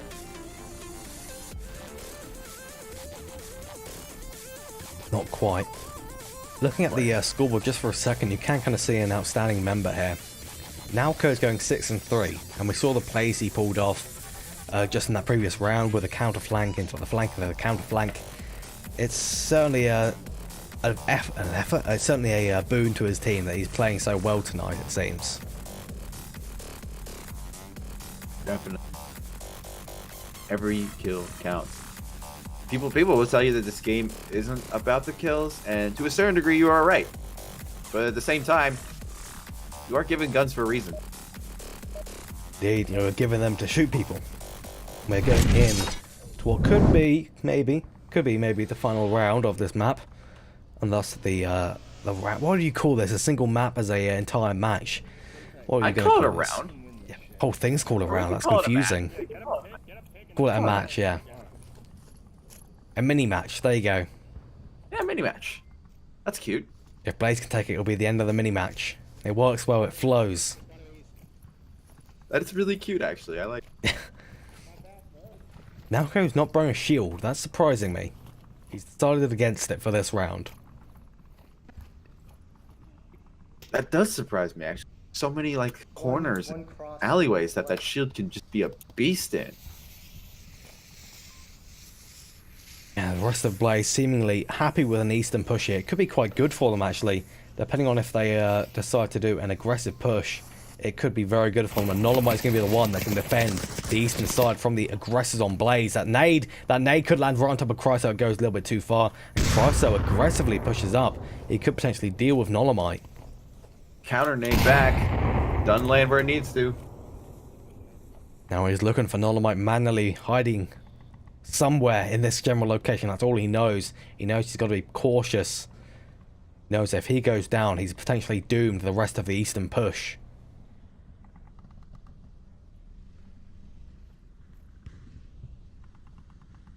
Checking every possible angle through the hole in the gap here. Plot's taken down by Nalco. Oh, Sempor's are taking down. The eastern side is clear now. It's just Nolomite left way away from the objective, and he's going to have to come in.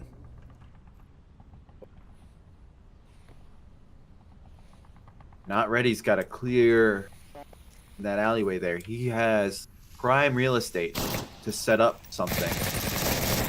Shots going off in the across the street there. Cryocell emerging victorious over Nolomite. Blake also emerging victorious over Batman across the street there on the south side of the center. Hasn't finished him off quite yet. It would be quite a difficult shot to get, though he is in a pretty good situation right now. This is a 2v4, which is not good for them, though. He has a good position. That's what matters here. Batman's got a really good ghosting position there. He can see when Mob Squad makes a move, which they are doing right now.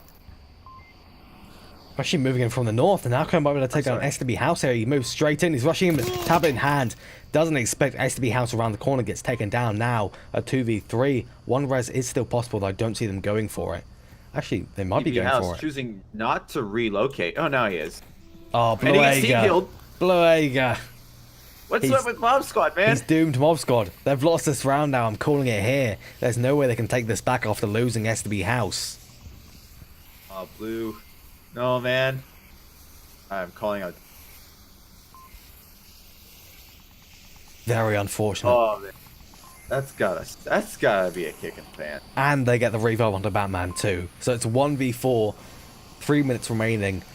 Master can be in whatever position they want. For the sake of TV, I believe in Blue. And You were wrong. I was wrong. You didn't knock on wood, that's why. Blaze, do take that round. That's why.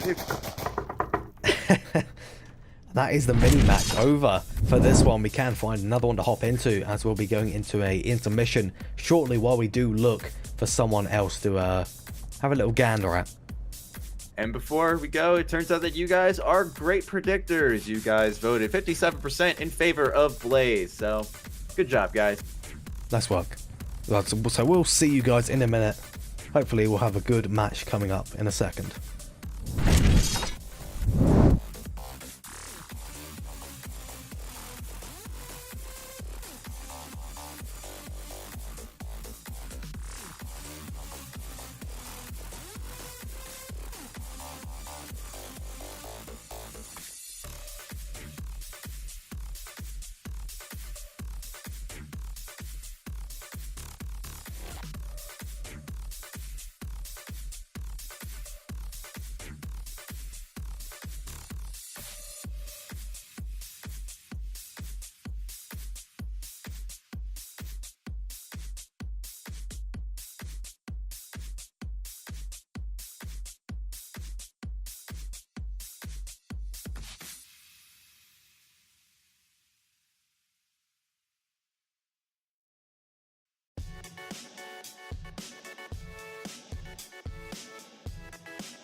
Alright, next mini match we're going to be hopping into is French Onward Union versus Animal House, currently at 2-2. We'll be hopping in as this round ends. We'll see you then.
Do you have a?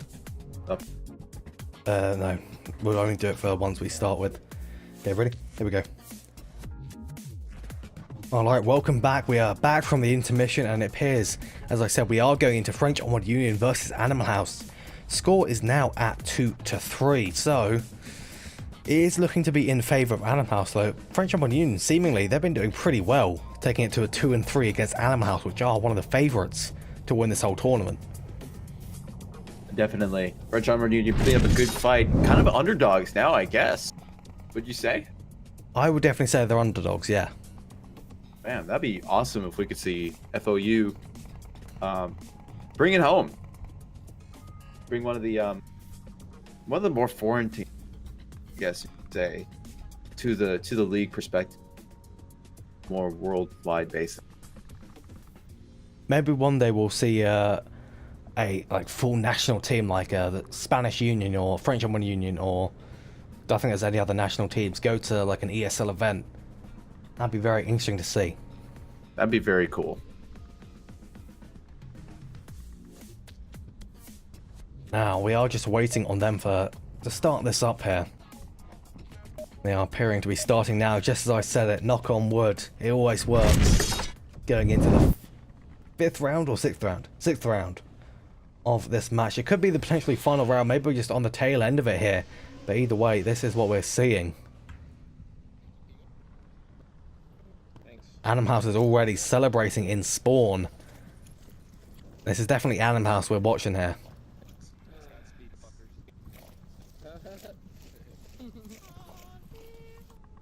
We did see, just take a look at the quick scoreboard, that one member, Toxic of French Onward Union, is doing a bit of a standout here.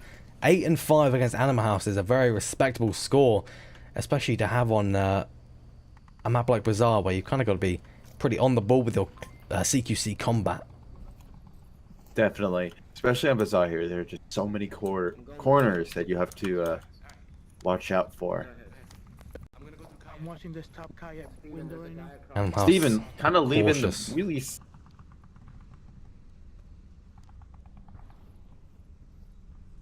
Being very cautious here.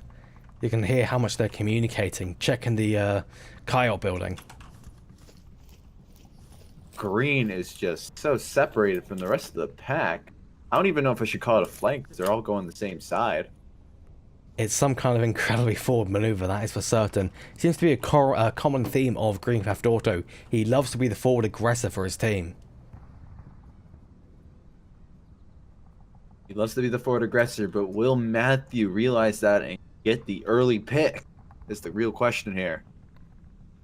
Green is also very well read in this game. Probably knows that someone like Matthew is going to be hiding where Matthew is hiding.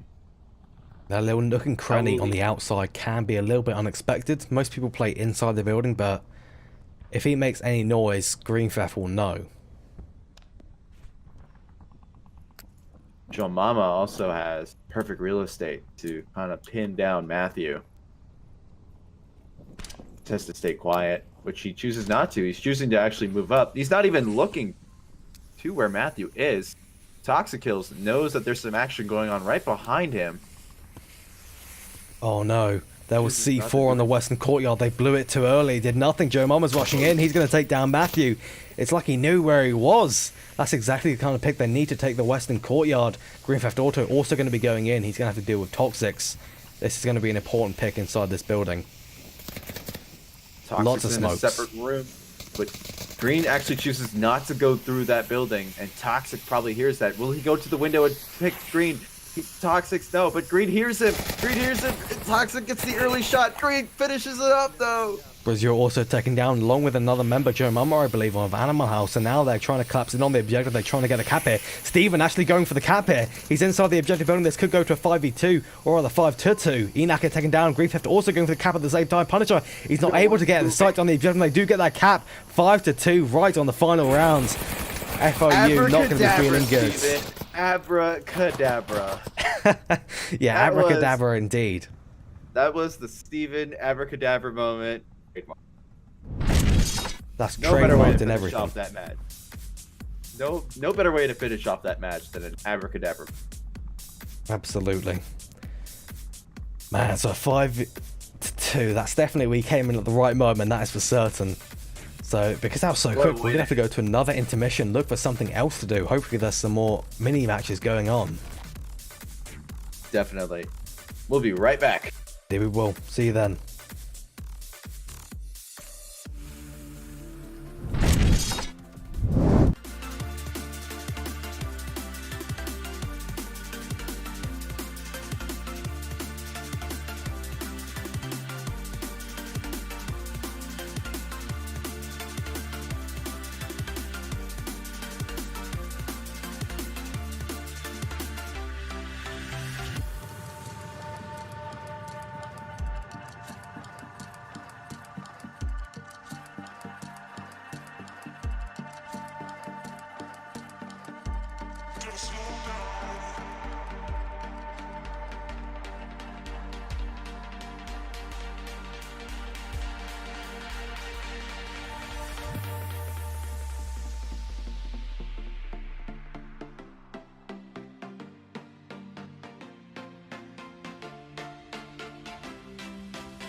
Alright, next up we do have Tactical Illuminati versus Phoenix. That should hopefully be an exciting one. We're going to be on cargo for this, so stay tuned. We'll be starting in the next, I'd say, 2 minutes, something around there. See you then.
Alright, welcome. I'm joined again, still with Todd Habercorn for Tactical Illuminati versus Phoenix. This should be a good one, and we're going to be going in momentarily. But how are you still holding up, Todd? Well, stuff's on fire around here, but everything's good with me.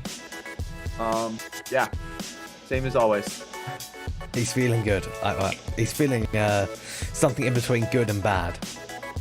Yeah. Something along those lines. Yeah, why not? Everything's on fire. Everything's always on fire. It's smoils, yes. Yes. The normal state of smoils. And it seems that both teams are readied up, so with this cargo map, we should be hopping in very shortly indeed. Gonna be interesting. Previous 2 maps have been kind of spread out. Czar and Downfall. But now, everyone has to get up close and personal.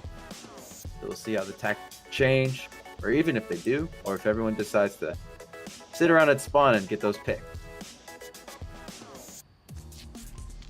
We'll have to see, because we are hopping in right now. Ignore the failed logo there, that is my bad. I forgot how to spell Illuminati, I think. But here we go, into the mini-match.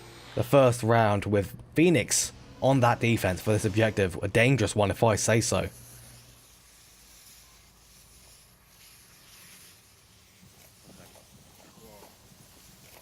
Smokes out, but hitting that invisible barrier. What was that? 2 blind sprays from Russia Z, killing 2 instantly. Straight through the smoke. What is going on here? Lionheart might be able to take him down. Lionheart almost gets taken down instead. He does get taken down. There's a quick rush from all sides. 3 members of Illuminati already taken down. Now it's just Thrasher and his friend Bok-Traz. 5-on-2. It's not looking good for TI here against Phoenix. This is grim. This is looking grim already. Nades out. They're just trying to see if they can finish it off without even shooting a shot, basically. Interestingly, Phoenix, they know they can't be too aggressive. Tactical Illuminati is still undefeated. They 5-0'd Vikings, so they do have to be slightly careful, but they are taking aggressive positions like Malacriado. He is poking his foot through the wall a little bit, so he's got to be cautious, but if he just stays in that position, watches his angles, Tactical Illuminati is just going to be stuck here, and they're going to die.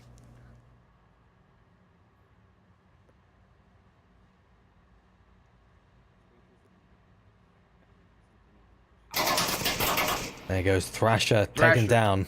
Now it's bot Traz. It's all left to the CSGO bot. I'm not sure if I can believe he can pull it off. He can't. Nope. 1v5 is always a daunting prospect. And look at those bodies.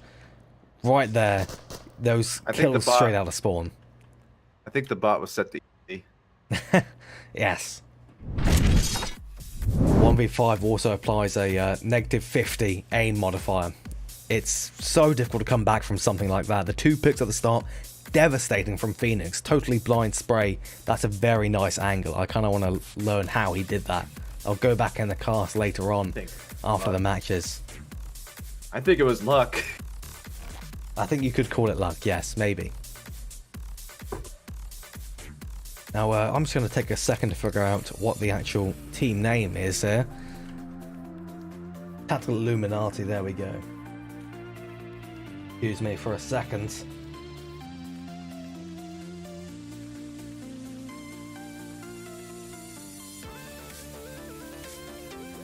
And there you go, you have the logo now. A very nice logo, actually. Got the red kind of, what do you call those, ribbons? Maybe not the best word. With a team name on it, the Tactical Illuminati. Very nice. I don't have it up here, so I'll have to wait 6 minutes for the stream on my end. It's going to be a very long wait for you to see their beautiful logo.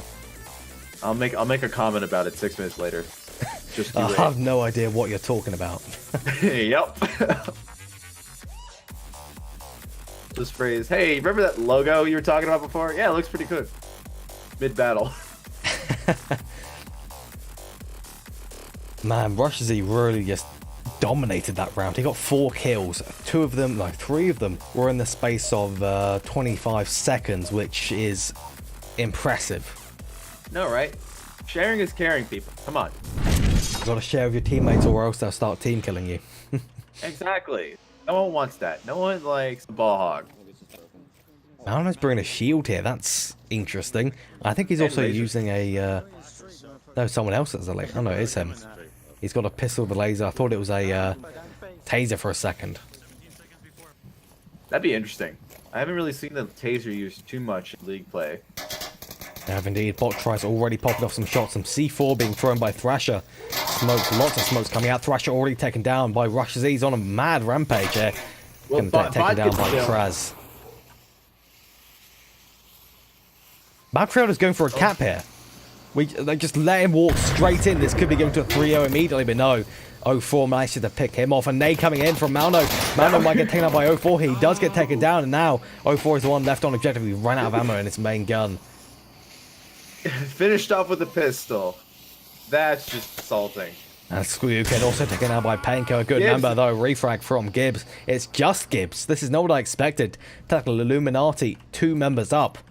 Here goes Bot Traz. He might be able to take down Gibbs. Unfortunately, not the case. What on earth is going on here? 04, Gibbs. They're both taken down. But Gibbs' kill streak comes to an end. He could have clutched that 1v4, and man, that would have been a sight to see, but no, only 3 kills. Gibbs, you get an applause from me, man. That was awesome. A golf clap for Gibbs, FKA Leroy. But man, I seriously thought they'd get the cap there. Then 04 comes in, finishes off the capper, or takes down the capper and finishes him off. Then he gets taken down by the shield that rushes in. I think, no, it wasn't a trade. He took down the shield, then he rushed out into the open to try and pick up a member. He got taken down. Then Gibbs came in with a flank, took down another member. And then he got a double kill onto the 2 as they went for the res. And then finally the long range shot from Lionheart took down that last member of Phoenix. Absolutely stuff here. Absolutely incredible. Yeah, definitely not what I expected. This is kind of a shock to me. I didn't think Tactical Illuminati would be able to get rounds off here, but that was a pretty clean round for them, apart from the triple kill. Yeah, definitely. the murder spree of Gibbs. I don't think we can call it a triple kill. It's got to be called a murder spree. A valid change of wording. I Very love good. these short range maps, especially after like we had two maps like Star and Downfall, where everything took their time. Now we're having 2-minute rounds. Yeah, it's a very refreshing change of pace. Especially Very when much. you've been casting for 2.5 hours. Hasn't felt that long though. Feels more like an hour and a half standard league match. Definitely. It's because we had those long breaks in between. Yeah, I guess Luxury so. we don't usually afford. Very unfortunate, but now Tactical Illuminati on the offense here. If they can get some dead on nades here, this could be very good for them. They do have the smokes already coming out, and shots that almost took down Gibbs there. That could have been bad. Pango going through the tunnel, pretty much unimpeded. Unimpeded maybe, but the shots ring out from the objective and take him down. Rusher Z gets that nice pick, and Gibbs is going to be the one that may be a bit of an issue for the remaining members pushing through the western side. But never mind, it's BuxtonWater that picks off Gibbs. Long range shot from the tunnel lane there, some more nades coming out, and Todd, I think Tactical Illuminati might be able to take this. They might. Both of these teams are undefeated as of right now, but after this round, we will have a winner. So hang on to your seats. Hang on to them as hard as you can, because BuxtonWater is going to be the one trying to pick Rusher Z on the objective right now. If he can get this pick, this would be crucial for them and devastating for Phoenix. He just needs to look towards his left-hand side. He needs to be cautious. He can't afford to just stand about in the open. But he's moved up pretty far, and Rusher Z now won't be able to see him move out here, but unless he peeks out into the open. What is BuxtonWater doing? It scares me. Oh, no, he's back in cover. He's good. The Lionheart now, they're actually quite synced up here. Lionheart moving up. He's going to peek around the corner. Will he see Malno? He's been Knows called he's out. there. And he's backing off. He knows that nade's coming. That's smart. Great timing, just wrong place. And BuxtonWater's taken down the west by Rusher Z. Unfortunate peak there. He does still tap Illuminati. They do still have a chance to do this here. Lionheart taking it really easy. Phoenix is not really pushing out up to this middle section here where you can usually get easy picking, so it's kind of weird, but at the same time, Revive. I can kind of see where they're coming from. They really don't want TI to get this cap here. Yeah. No, there is going to be a revive from Manon to Malcriado, or rather the other way round, and Lionheart is going to get finished off by him as well the second he gets up. That's only going to leave 2 left now on the side of Tactical Illuminati. 04 and Thrasher, they're coming up the western side doing a little bit of a rotation. They actually have gotten... Wait, they could cap this here. If they lay down and go for the cap, they could get this. Rushers is peeking around the corner. He will get Thrasher, but... It's a trade between Rusher Z and Thrashers. If they'd got the tablet out there and gone for the cap, that could have been it. That could have been it. That was scary. If he proned, not been heard, had the tablet out, probably could have gotten it. He could have. Nobody looking on the other side. There was nobody to watch that angle at all. There were seemingly no nades coming out or anything. Phoenix is beginning to look pretty dominant here. I don't know if we have a pull-up for this one, but... Do not, No, so one could probably be made quite easily. I will take a look quickly. I'll just leave you to talk about the match for a bit. Yeah, so... The issue is that Phoenix is not getting full coverage around this objective here. They weren't looking at the front side of it, where it could easily have been capped. If you say put down some smoke or put down some suppressive fire, easily pinning everyone behind it. But TI just didn't it didn't come up quietly enough and aggressively enough in order to get that cap. So that's why we see it as it is right now. Yeah, and we do have the poll out now in the chat. If you want to vote there and just kind of think about, well, vote about who you think is going to win this series, slap it in there. I'm going to slap my vote in as well. There we go. You know what? Because you said that, I'm going to give Tactical Illuminati a chance. I think this might go to like, I think we call this a, let's say 60-40, 60 being Phoenix. I think that's actually going to be a pretty reasonable scenario here, because judging by how Tactical Illuminati have been playing, if Phoenix slip up once or twice, they could definitely take this entire match, or the mini match. Yeah, Phoenix does seem really capable right now. Let's see if they change up their strategy at all on their offense here. But they can't rely on Gibbs to take out half the team all the time. They can't. But Phoenix, if they go for a cap here, they could take this very quickly. They could minimize risk by minimizing how long it takes. Some C4 getting thrown out there by Tactical Illuminati, you can see that could be very useful for them later on. But the main push is coming from the east, it seems. Early bullpup suppressing action coming from Gibbs, trying to see if we can get some early picks. Nothing happened though. Enko picks One off member of Roshi Phoenix with a long range. That was very long range. That was For very cargo. nice, There's a smoke. They're going to go for the res. If Botraz Gibbs can is gonna go peek for the it, res. that'd be good. Good comms on Phoenix side. Comms is definitely a strong point of Phoenix. They know how to coordinate. They have been playing together since Season 1, so they know their way around the proverbial communications and league block. Once again, on this objective, we're seeing Volk not really pushing up beyond it to look at that front side. Phoenix could easily win this match. They could, Only but person they Mano is got- in the danger zone of C4. But at the same time, they do have Bot Traz out front, but he's so vulnerable if either Squig or Malcriado push out, which they are doing right now. Bot is looking the wrong way. And he gets And taken yeah. down because of it. Looking the wrong way is deadly. Objective It's is always a open. hard choice. Which way do you Objective look? is open for the most part. If they get a smoke on it, they can get the cap. Mano is just walking straight in, actually. He's going to have to deal with Thrasher, though. Thrasher, he dropped his shield. Mano, no! Out. Oh, what's down? He gets taken down. Squayuken is rushing up the eastern side. He's going to have to tangle with Lionheart. Lionheart hasn't seen Squayuken somehow. Why? There you go. He's taken him down. Now, Lionheart has managed to defend that eastern side. Now it's Gibbs. Going to be trying for the objective, it seems. Memorizing that code. Let's see if he comes in clutch. Does he even have smokes on him? I'm not entirely I'm certain. not Let's take seeing a look. anything on him. No, I don't either. I think 04 knows where Gibbs is as well. Sky flash shot. I don't know if that got him or anything.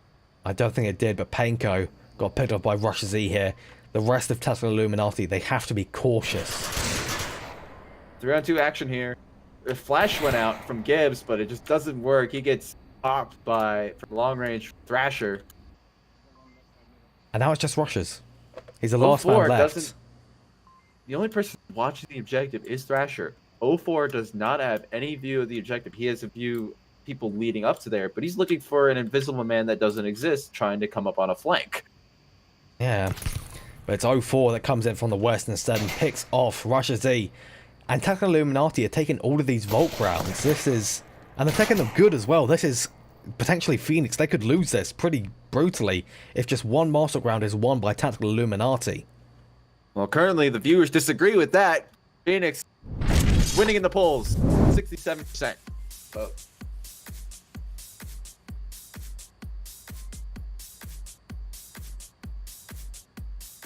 Who was the four that are undefeated currently? It was Phoenix, Tactical Illuminati, Blaze, and who?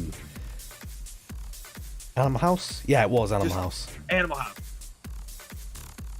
All really good teams. But at the end of this, we will only have 2 undefeated teams. Yeah, and those are going to be the ones that will have to possibly face off in the final round. And Very whoever much wins so. that, they'll be going through. They're going to have to go against Legionnaires. And Legionnaires, they're going to be ready for this. They've had a day of prep time. They've had a day of watching over this, where they can see all of the tactics of their potential adversaries. They practice every day. They do indeed. One thing I want to see here is Russia Z, 10-3, 4 rounds in. He's been hoovering up the kills. Malcriado, he's got none because Russia Z is just hoovering them. Skuken's only got 2, Malno's got 1. Russia Z is just desiring these kills. Yeah, wasn't it not too long ago that the first double-digit kill count happened? I think it's suddenly this happened is happening all the occasionally a few times, but we got to many kills. I think we got to like 19 at one point, long in the past. Okay, I thought that we recently had a the first double-digit.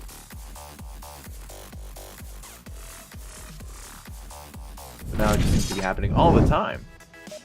Yeah, I think maybe in the kind of mid-range to high-range teams, they have these star players. like Pants or Arsenic, they can just, well, using Globochem as an example is not too good, but like Arsenic is Yeah, a you good example. just named like the lineup for Globochem. Yeah.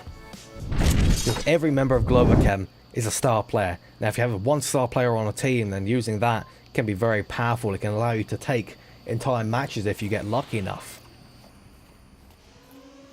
Gibbs with that C4 in a kind of interesting position, actually. Not entirely sure how useful it'll be, but a lot of suppressive fire from Traz. The blind shot into Mano instantly kills him. The headshot on the floor, that is just massively unlucky. Tactical Illuminati have taken a slight advantage now. They can easily turn this in their favor if they just get it right. Yeah. This is a very capable objective too, because it's right next to that inner model, or that crate, if you will. And they seem to be going for a cap Smokes out. here. All of these smokes. Oh, that On nade though. objective B, I want this bad. A good nade on the Suiken from 04 there. That counter nade not working out too well. If 04 walks to objective, he could potentially get a cap here, but no, it's on the northern side. He can't. This is a good objective for Phoenix. And they're going to get the revive onto Suiken as well. This is not looking too hot for either side, really. Picking up as the smoke dwindles. Bot tries is going in What's he from the planning on east. doing? He's going straight in. He sees Rush. He takes him down. He sees Gugan, takes another one down, but gets refragged by Malcriado. He could have gotten a triple kill. 04 also taken down on objective, and now you got Painco, Lionheart, and one more on the east. That being Thrashers. This is a close round for 3v2. Gives FK Leroy. He's flanking around there, trying to see if he can get any picks that could bring it into his advantage. Not really looking like it. TI's got 3, Phoenix got 2. They're all moving in an objective in a very unified manner, with a shield guy in front nonetheless. That makes it even harder. Unfortunately, the shield play didn't work out there. They weren't very in sync. Malcriado just turned it around for his team. Now they have a one-man advantage. Not anymore. No, it's Thrashers versus Malcriado. I kind of believe in Thrashers. I want him to win. He's going to get the kill. That is going to be a master round for them. This is unbelievable. What am I seeing here? This is an upset. Phoenix have lost the grip on this game. They haven't lost it completely. They can still get this. They're on the offense now. They get the cap. Theirs. This is a fun game. Love this objective. Unexpected, to say the least. This is not what I expected from this match. This is not what I expected from Tactical Illuminati. I think they're going to be something you need to look out for in the North American region, in the later leagues, in Season 7 and things following. This isn't a Volky map, my friend. Not a The Volky Marsaki map. Marsaki map. Like a dish. Why? Man, I still can't believe this. 3-2, Phoenix down a point against Tactical Illuminati. This is definitely potentially an upset. Phoenix, they may lose this. They may lose their undefeated title. We take a look at the whoever VRML wins for a check. Where is Tactical Illuminati currently in the standings? They are currently at number 21, while Phoenix is sitting at number 9 in the world currently. That is a pretty stark difference, but guess who is about to possibly take this map? I don't wanna say anything yet. This is way too close still. Knock on wood. You didn't do it, so I had to do it for you. I did it. Alright, here we go. This could be the final round, the 6th round. This is the one for all of the marbles. This could decide it. In the polls, everyone's saying Phoenix though. Everyone's rooting for Phoenix in the polls, 80%. So They're not believing. They have no belief in the Tactical Illuminati skills here. I have belief. I can believe they could take this. For the record, I voted for Tactical Illuminati, okay, in that poll. The record, I voted Phoenix. I'm sorry. Botraz getting instantly picked off by Russia's E there. And Painco as well, downed. That's a deadly angle. They need to get him up. This could be devastating. I feel like I've cursed them. 3, 2, 1, now. Going for the revive. They're going to get him up. Yeah, they're both out of their safety. It's a 4v5. just in time for that revive. Oh, that nade takes down 404, or just 04 actually. That's deadly. Another nade coming center, not going to do But anything. another revive. So many revives. We've got 2 revives and it's only been 45 seconds. Actually, Phoenix is 35 clinging seconds. on against this barrage of nades. Both Phoenix of are which I think feeling good. another Oh, nade. Another nade. That could take down Another 2. nade. That could take out 4. It takes down 04 perfectly. 04. These nades are on point. They are perfect. Penko knows he's lost his man. Now Maino's going to be watching the angle. Needs to be cautious. I think he did see Malno. He did. Now Penko's going to be looking for him. The rest of Phoenix trying to approach from center on the eastern side. They're going to be cautious. It's just Thrasher's Maino, or rather Thrasher's Penko and Lionheart. He was trying to get that angle on Malno. Malno's backing up. So is Panko. Smokes are probably going to come out here really soon and try to get that cap. Because Thrashers, they sneak up on the other side of Thrashers. Oh, Malno, no. Taken down by Penko. And the nade from Squookin takes down Lionheart. They do stand a chance to be able to get a cap here even. Thrashers, he's on the objective. Squookin is approaching from the flank. Sneaking around here. He gets taken down. They've almost evened up. It's a 2v3. Looks like Gibbs is trying to come in from the western side now. Penko, if he deals with him, they stand a serious chance to be able to take back this round. They could have taken this as a 4v2, 4-2 rather. They just need to make sure there are no team kills, no miscommunication. Lionheart can call out info on Malcriado's location. This is tense. There goes Rushes Z taken out by Penko. Thrashes Z gets taken down by Malcriado. That's just 1v2, unfortunately. Not enough. 3v3. Oh my god, my heart can't take it anymore. Oh, I don't think mine can either. If they take this master round, Right. Phoenix Oh, man, do no, I not don't even want to wanna- lose this. I'm just gonna watch. See what happens. I'm not going to make any predictions either way right now. Y'all in the chat are really rooting for Phoenix still. It's 80% still. But oh man, I don't even know. I just don't know.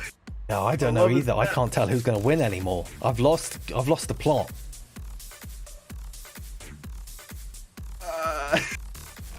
Quick, speed guess. Who's going to win this? Got 5 seconds to answer. 4, 3, 2, 1. My heart. 0. My Your heart's heart's gonna going to win. win this. My heart will go on. All right, I'm going to say for a Phoenix defense win here. That's what I'm thinking. Phoenix. Yeah. All right. I kind of want to root for Tactical Illuminati, mainly because I voted for them in the poll. I want to be right. That's the exact same reason I chose Phoenix. But a 3-4, whoever comes out on top is going to be happy. Phoenix has got the statistics on their side from this season, but what is up? I'm gonna have to agree with you there. What is happening? I did not expect I didn't expect to see any 3s here. Oh my! If Tactical Can we get Illuminati, this round over with? if Tactical Illuminati if they solidify their play and improve more, they're going to be a serious threat in the future. Oh man! Here we go, ladies and gentlemen. Fasten your seatbelts. It's gonna be a Fasten bumpy them ride. as hard as you can. 7th round of the mini match between Tactical Illuminati and Phoenix.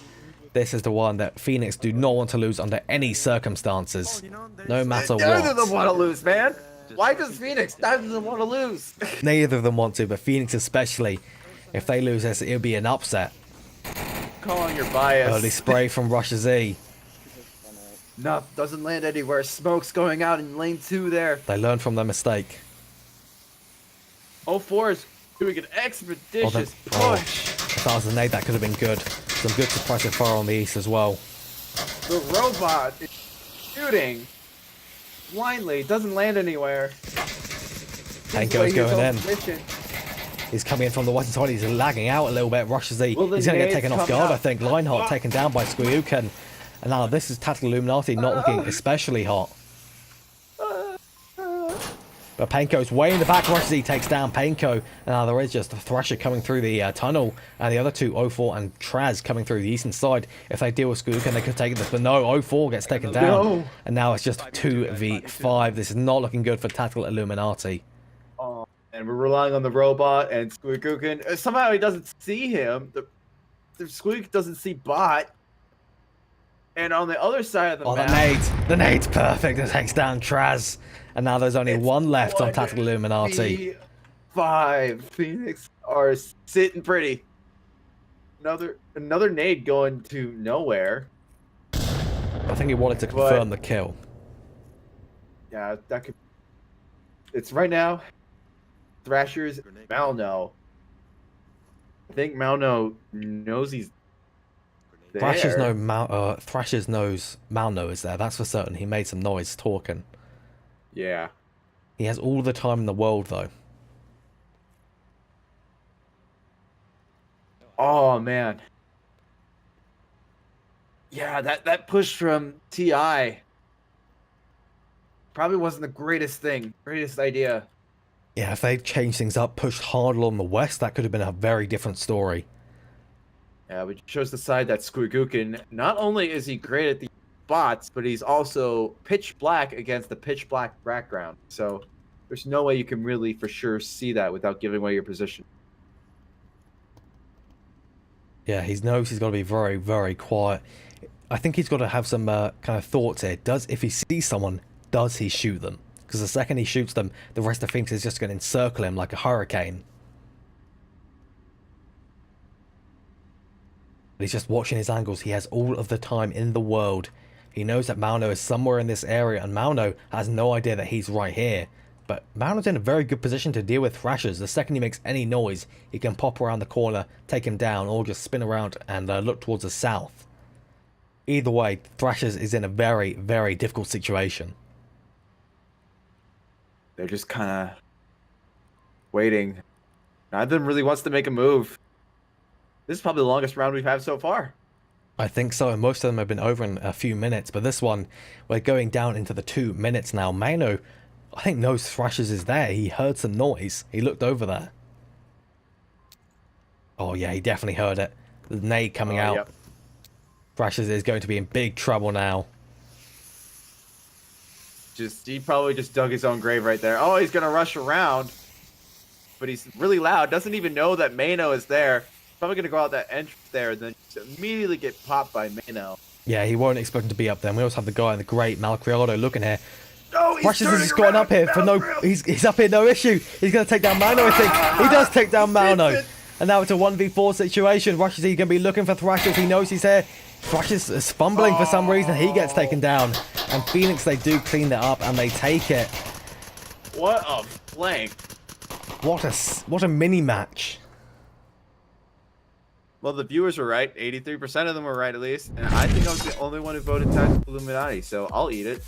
I think so. I don't blame you for voting Tactical Illuminati there. Wow.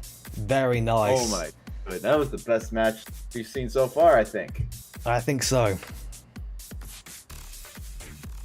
But man, that is going to be it. We'll look for another series to hop into, another mini match to hop into if there are already. Otherwise, we'll be going and waiting for the 4th round. So we'll see you guys in a minute. Catch you on the flip side.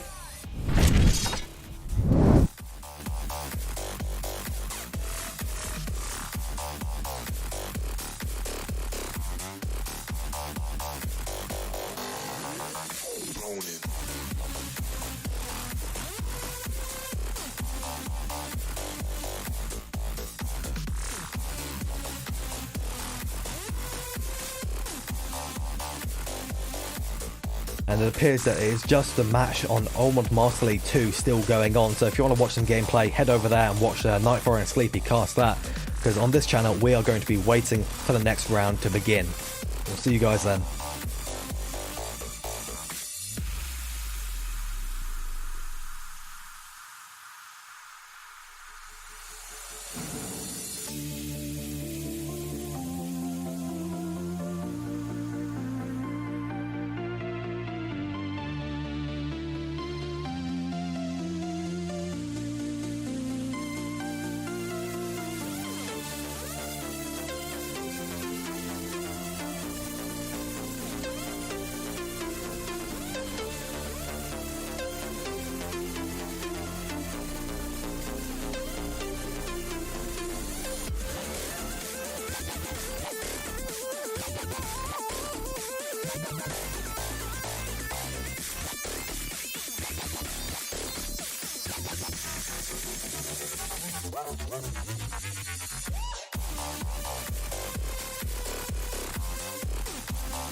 Alright, welcome. We'll be going into Animal House versus Stone Cold Killers quite shortly, I hope.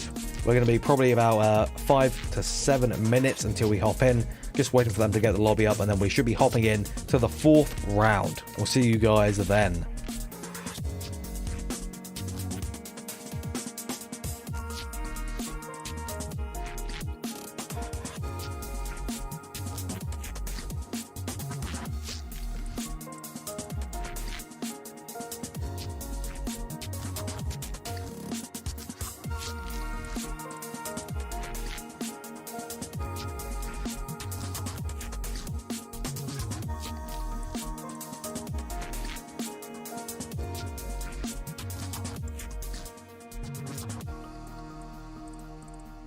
Also on Onward Master League 2, we do have Blaze versus Phoenix going on. That'll be a good one. Get that multi-stream up. Watch both at the same time. Get some serious attention splitting going on.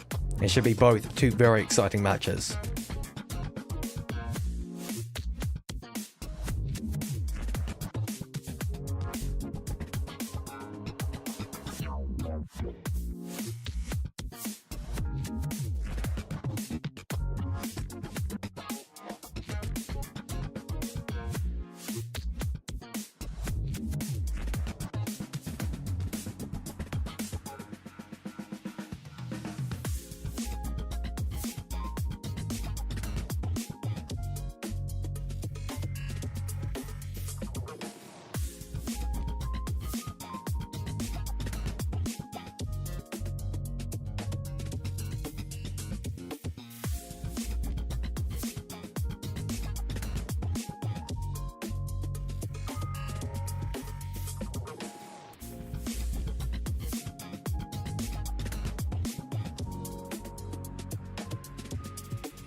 Just ahead of the timer, we are hopping into the first round of Stone Cold Killers versus Animal House. This should be a very good one indeed. My good friend, Todd Habercon. How's it going, Buxton? It's going good. We are getting a restart on the side. Oh, of yeah, we Stone are a Cold Killers restart. already. Some Oh, unforeseen sorry. issue. Everyone was there, so maybe some forgot their loadout. Possibly. How are you, dude, Buxton? You've always asked me. How are you? I'm doing good. You I could do with some more water though. And you could probably do with some more Red Bull. Yes. Been talking about this. But we are both out. We have none remaining in our stocks. There's no more water in the world. And Yes. Red Bull. It's too far away for me to get at this stage. Yeah, same. Too late. We're gonna do it live. Phoenix versus Blaze should definitely be a good one on OML2 though. Both undefeated, that is very exciting. Yeah, that's gonna be one heck of a match here. But we've also got one on our hands too. But two very good teams, Animal House and Stone Cold Killers, facing it off on yours truly, Quarantine. Absolutely. This should be a very good one. Stone Cold Killers, they are going to be on the offense for this objective, which is the Far East one. A pretty rough objective to start off with. A rough objective in any case, really, especially with this spawn. Yeah, that two-story there really makes it hard to be able to sneak up on it because you have that somewhat bird's eye view of the surrounding map to be able to kind of figure out where people are, where to locate, or where just to shoot in general. And not getting the ability to watch the southern street for a cross, which they, on side of Animal House, have successfully got one man across. Very unfortunate that you can't watch that, watch the street on the side of Stone Cold Killers. It can be so valuable to do so that you really, really do not want to give that up. But with a spawn like that, you have no choice but to give it up and just hope that you can take down the man in the south eventually. Because coming in from north on this objective is so difficult. Shots coming out from both sides here, but not finding any targets. Both teams are actually moving up pretty slowly at the meantime, don't you think? Yeah, it's kind of a standard play from both teams, really. Animal House, they do like to do their defense aggressive on small maps, but on large maps, they kind of play by the book, don't really do anything too extreme. And Stone Cold Killers a lot they do also kind of play by the book. They stay nice and slow, trying to get the picks, and then they move in with the smokes, the coordinated play, stuff like that. And you can actually see they did send guys north initially, but once they've kind of established their presence there, they moved everyone back south. Well, 2 people back south again, so that is definitely a bit of a play they've had there. They were planning for that rotation. Enigma is on the move on the very hard flank to the north here. Pretty much unhindered for the most part until he probably reaches the hotel. Drone out though from Marsog. Can't see the thing though, but Where we is just it? know it's out there. I can hear it. I can hear it too. I wish there was like a little highlight for the drone. Oh, I can see it. Hey, It's above the Devs, if you're motel. watching. It's landed on the roof of the motel. Hey Dev, if It's you're gone watching, through the roof of the motel somehow. It phased through. No way. Didn't realize you could do that. There is no hitbox on the roof of the motel. That is strong to say the least. I just hope it doesn't work with nades. Drone is is still getting just shot doing its at. thing. It's trying. It's really trying. It appears to have roof? crashed on the floor. Very unfortunate. So, something I just found out. If you go through the top of the roof, it does not have a hitbox.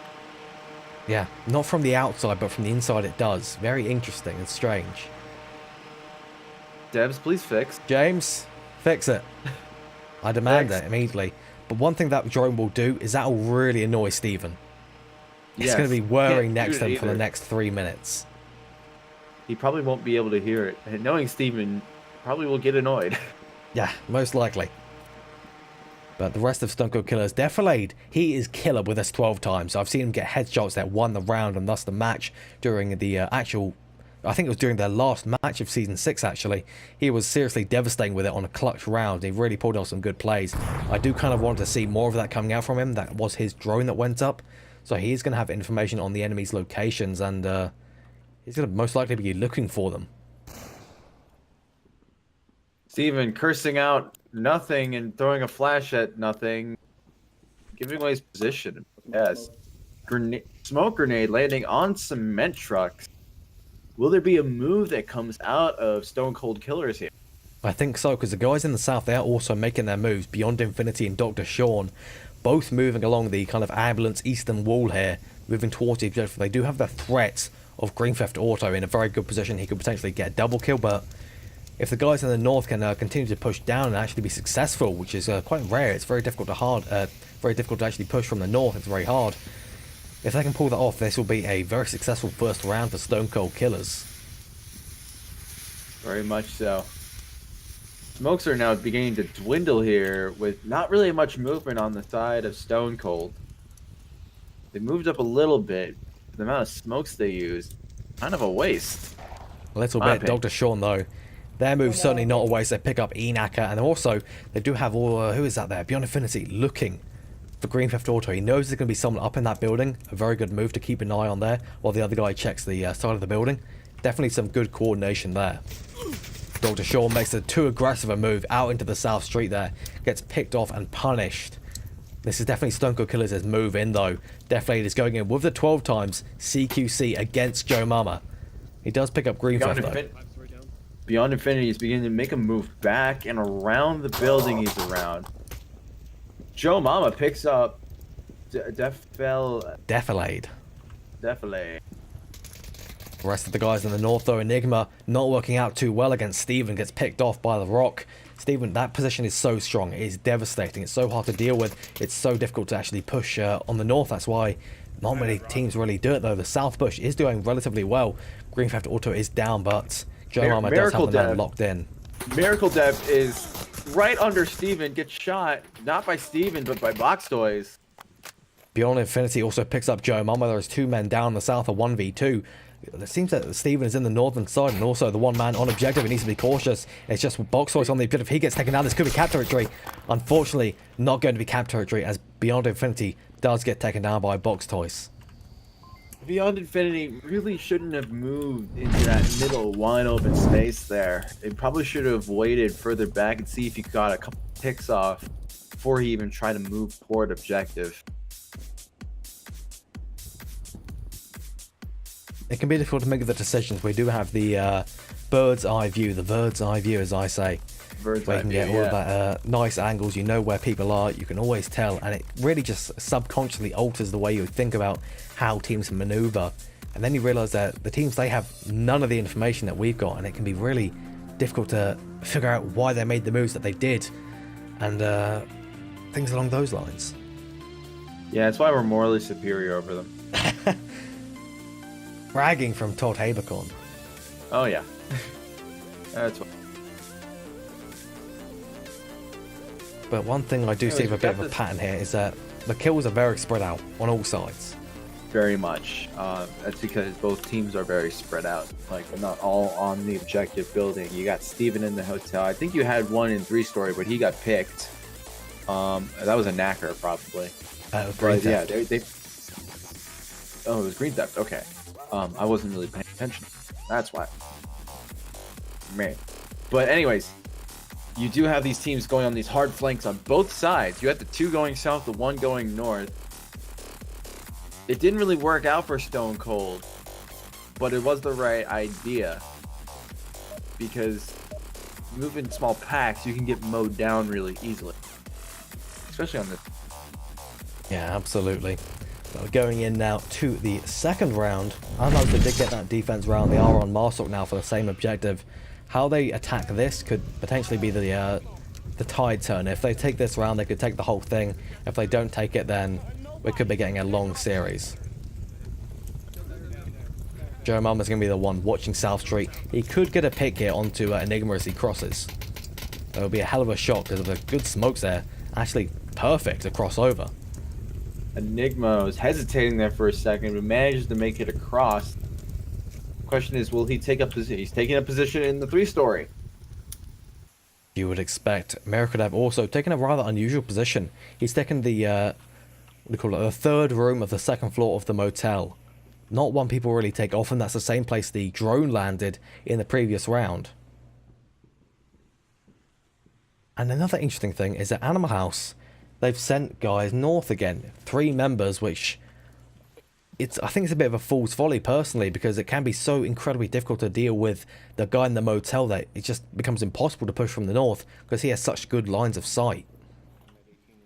Green Theft Auto and Enigma about to score off here without really even knowing it. Enigma probably has the advantage here. Oh yeah, he's got the cover advantage big time.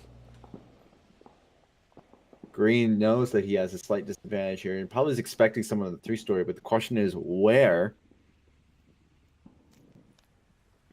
I think that if he has researched Stone Cold Killers and Enigma in general, he'll know he'd be up here. This is a very Enigma spot. Green decides to not go for his current approach plan. Go for the go-around. See if he can get a pick from there. Definitely a good move there. Definitely. Smoke's going on across the street there, potentially providing some cover. Landed a little bit short. Another smoke from Green Theft on objective. I don't know if he knows that Enigma's there. I think he does. He's not going to go for a cap because Enigma, they always know there's going to be some guy in the south, especially with those smokes at the start. They know there's going to be someone in the south, and being in the 3-story is the most likely option. Though beyond Infinity, he could take down Green Theft. It's a trade between the two, actually, when the man in the north, the 3 men in the north, actually are beginning to make their moves as well. But Deflate in a good position to deal with Joe Mama here, and deal with him he does. Stone Cold holding it pretty decently, pretty similar actually to how Animal House had it. Some slight variations. Aside from that, see, you can't fix what ain't broke. Yeah. If it's working well, it's working well, and it's certainly working well for Stone Cold Killers here. They've only lost 1 member, 2 down on the side of Animal House, and the rest of the members of Animal House are most likely going to get picked one by one because they're so spread out, and definitely just in a good position waiting for them. Interesting thing going on here, and Knacker's on rooftop sniping with MG. He can get some good suppression coming from here. Good suppression, not accurate at all. And it's really easy to get picked from rooftop. Get some shots. Matter of fact, people usually have a direct line of sight to rooftop at all times. They can get that easy pick.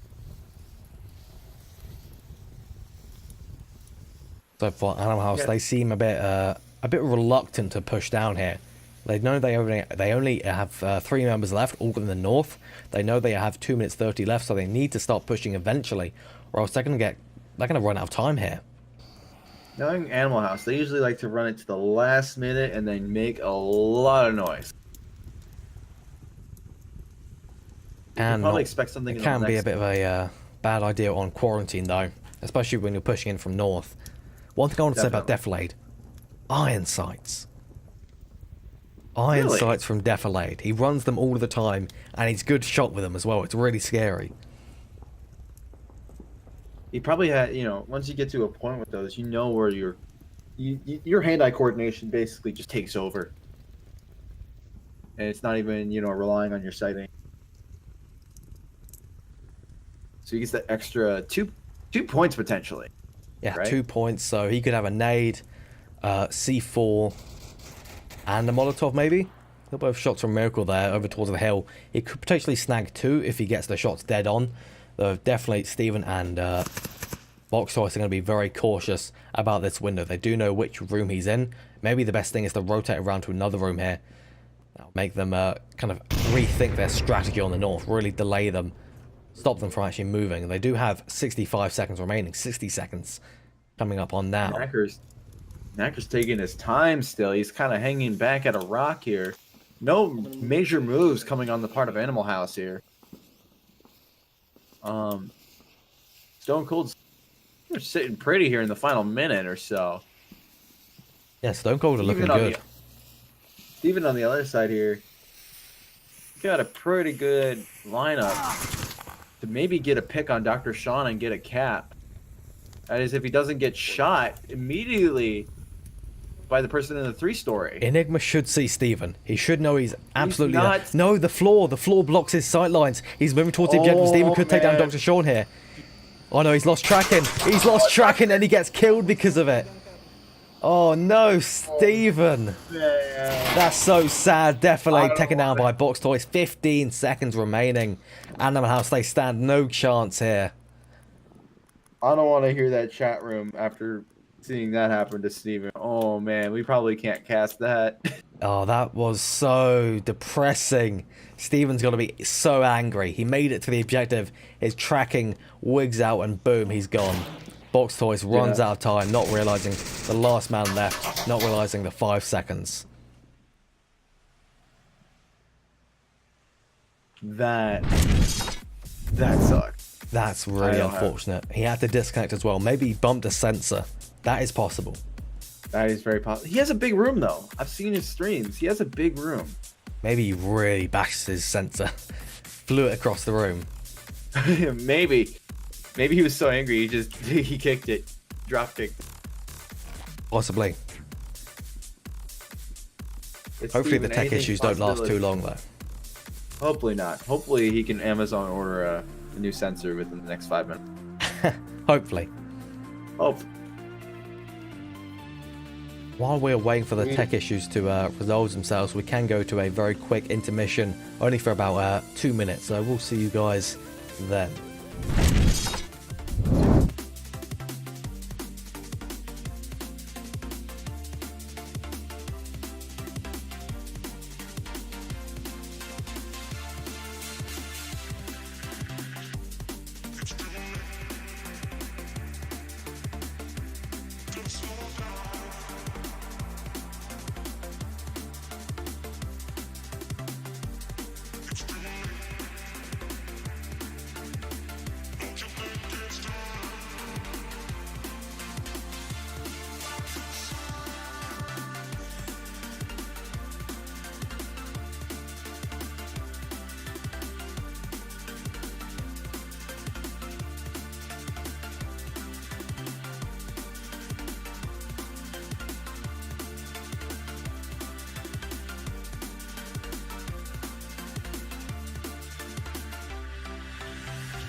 The tech issues have been resolved, and we're hopping in now to this third round of Stone Cold Killers versus Animal House. Again, Stone Cold Killers on the offense for this time. For that tank objective, this could be dangerous for dangerous for Animal House rather. They could potentially get a cap hit if they play their cards just right. very much so. This objective is very open to people on the rooftop. It really depends on who can get to the rooftop.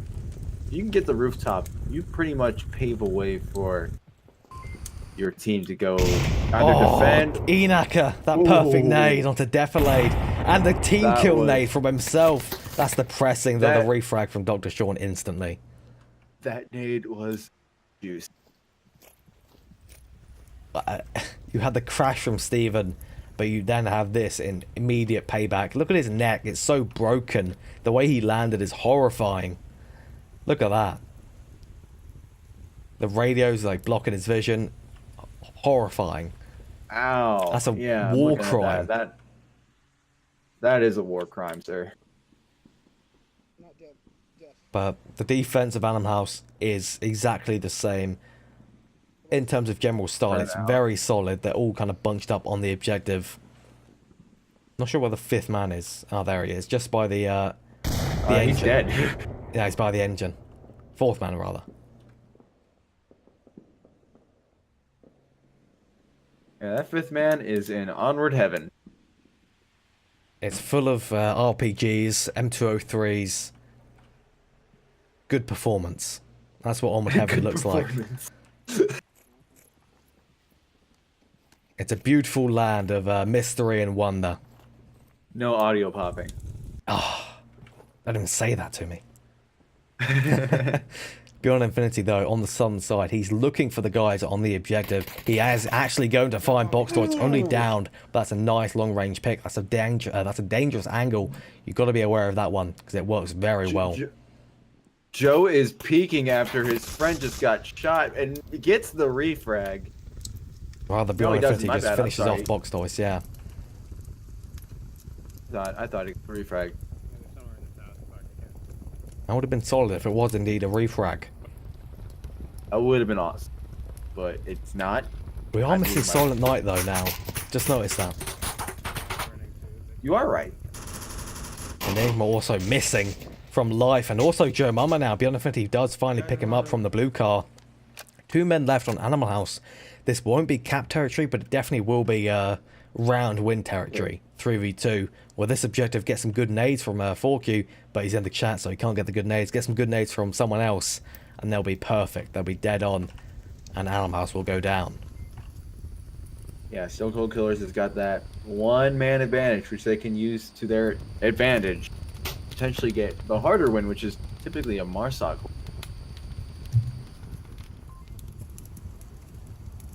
Yeah, they do still have good possessions to defend the objective. They are relatively in cover, though. Steven, maybe a little bit of in trouble from the roof. Maybe a little bit if he stands up, but if he stays crouched, he should be pretty safe. The rest of Stone Cold Killers, they just need to push in, get the nades and the smokes, and they've pretty much won the round. Definitely. So,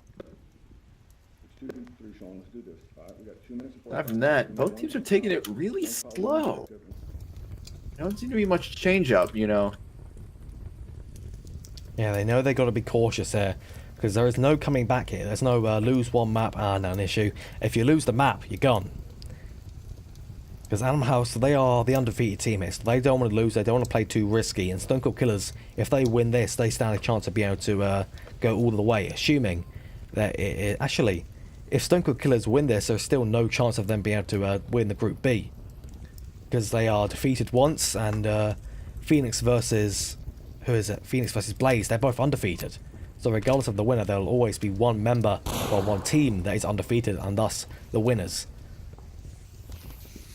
Very much. I wish that they cycled more of those short range maps in, man. If we had cargo again, ooh. We do have Suburbia though. Oh yeah, I can't wait for that. That's gonna That be should amazing. be good. Greentheft getting a little bit pushed by Dr. Sean, takes him down, and now there's 2 men left on Stone Cold Killers. Coming in from the eastern side, that'll be dangerous, and also coming in from the roof.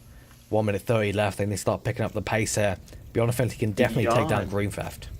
Yo, Beyond is coming in from behind, loud. If he can somehow dodge to cover that smoke, oh, he's getting shot up. Oh no, he doesn't see Steven, he doesn't see Steven in the smoke, he gets taken down. And now it is just Miracle Dev, he's the last one left with 65 seconds remaining. A 1v2 to a 3v2 rather, to a 1v2. That's rough. That is rough. I don't envy Miracle Dev right now. He saw Greentheft just peek out there. He knows he's going to be so careful of the men on the objective, though he has to push in. There's no way around it. He needs to move now. At this point, he can only try to go for picks. Going for cap. Out of the question now. He's been flashed. And Steven spotted him at the same time. Steven's unhappy about something, but he's happy about winning the round at least.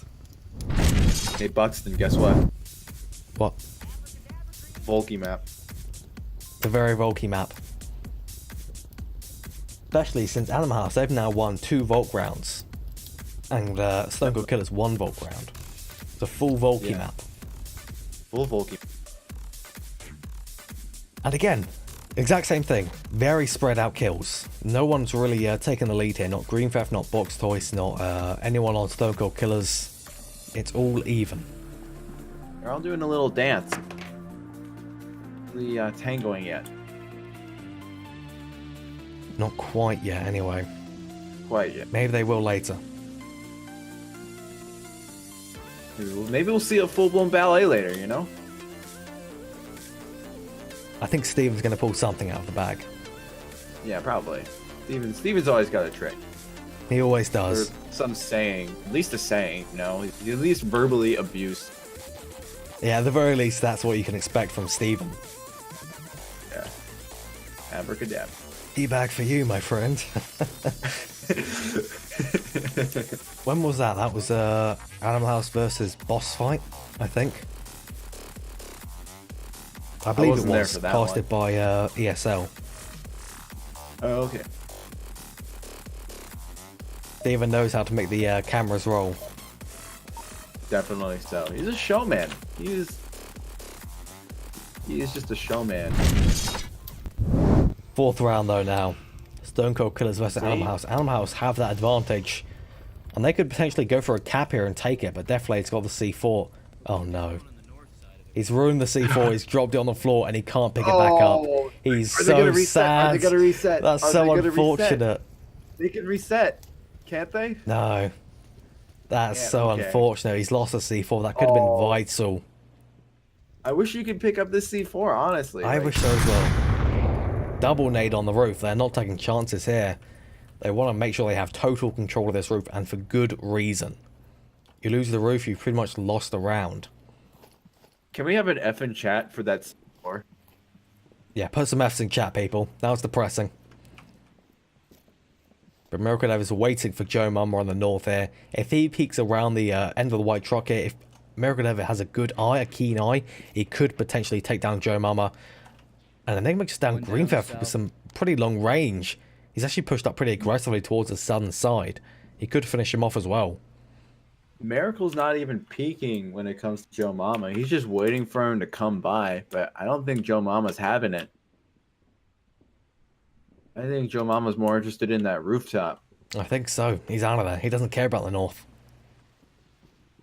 If Miracle Dev goes on a flank, it could be pretty devastating though. Yes, no, Miracle will definitely have a couple kills to his collection. They go on that flank. Absolutely. Smokes are coming in. Ianaka is giving a good eye over the objective to make sure no one can really do anything too special. Got to keep a close eye. Beyond Infinity might get picked there. Some shots coming out towards him from the roof. Might just be miscellaneous suppressive fire though. Watch your left. Whoever is still hanging about on the northern side. I thought after the shots he may be able to, well, he may start to rotate over. Steven did also just pick up Green Theft Auto. Fuck, they rezzed I'm that surprised guy he got in the that south, revive they off in the south actually. That was super risky.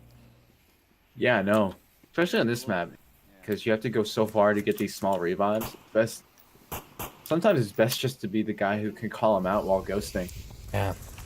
Box Toys though. Box He's Toys on is tap. getting pretty up close and personal to this objective here. Smoke out. Oh, he's almost going to get team killed. He got hit by a teammate and then definitely finishes him off with a one tap. Joe Mama also getting taken out. Miracle Dev is doing this flank. No, Enoch is going to take him down. Box Toys gets taken down by Defilade. The push now is starting out from Animal House. They have no choice. Unfortunate that Miracle Dev didn't manage to get two there, but the tank defense is still holding strong. Still looking like a Volky map. Still is, yes. The Deflate on that plane engine was just spotted. The shots ring out from Steven. He's going to be trying to peek him and take him down. Not entirely sure how confident he is at taking this peek, but he's very confident it seems. Steven's not looking there. Oh, he got it. Beyond Infinity's down as well. He just needs to get Dr. Sean. If they get Dr. Sean, this is a cap. Will Steven get Dr. Sean? He's got 2-on-1 action right here. Dr. Sean's peeking the They're going wrong to be trying side. to go He's for gonna Sean. expose. Greenfeld gets taken down. Dr. Steven Sean goes gets around. put. He's looking He gets the the kill. right They go way. for the Steven cap can here. Go for the cap. Go for the cap. Go for the cap. Go for the cap. Enigma needs to get. He needs to get around the corner now. Steven, he's going too slow. Enigma's going to finish him off. He stops the cap. And now it's a 1v1. A cap failed, crushed by Stone Cold Killers. Enigma. Oh my god. Animal House not going to be happy about this. There's still a chance. There is still a It's probably not chance. going to be a cap, but they can still pull up at least a win. A failed. No, is that? No, it's not a failed smoke. I guess he intentionally put that there. There's just. What is Enigma doing? He's not watching objective as He much. knows where They the can last get guy is, capped so he's on. backing off. He knows it's safe to do this. And it's a really good rotation, actually. This position is perfect. This is the perfect rotation. Enoch has no idea where he is. And he's going to most likely just walk towards the objective and get shot. Alright, there, let the time run down. Oh my god. Steven, not again, man. You're having bad luck. Very No bad luck abracadabra indeed. moment for you, man. I'm sorry. That's 2 failed caps this entire tournament so far. 2 failed caps from Animal House. Might have even been from Steven even. Even Ladies Steven. and gentlemen, we're still waiting for that abracadabra moment. We still are. But you know, what kind of angle does Enoch... Oh no, he's got a good angle. Unless he goes way around the southern side, he's going to be spotted crossing out this open path. He used both. Does it? Question. Yes, he does. He has a smoke. But he doesn't know how to use it. He doesn't know that Enigma is in this location. Enigma sees Enoch and it's a trade. And Stone Cold Killers are the ones that are going to take that. That could have gone Animal House's way. The Battle of the E's, and it goes to Animal House. No, it goes to Stone Cold. Oh, it's Stone Cold, yeah, rather. Different teams. I almost called them the same thing. Map. The Volky map. The still Volky map lives. reigns supreme. I can't believe that. The failed cap into the trade that almost went Animal House's favour.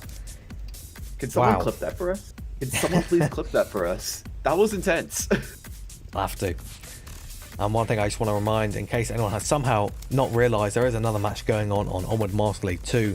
Blaze versus Phoenix, the battle of the undefeated teams in this Group anyone's B. gonna want to leave. This is fun. Put the multi-stream on and watch both at once. That's Oh, how man, you that's watch gonna be- streams. I couldn't do that.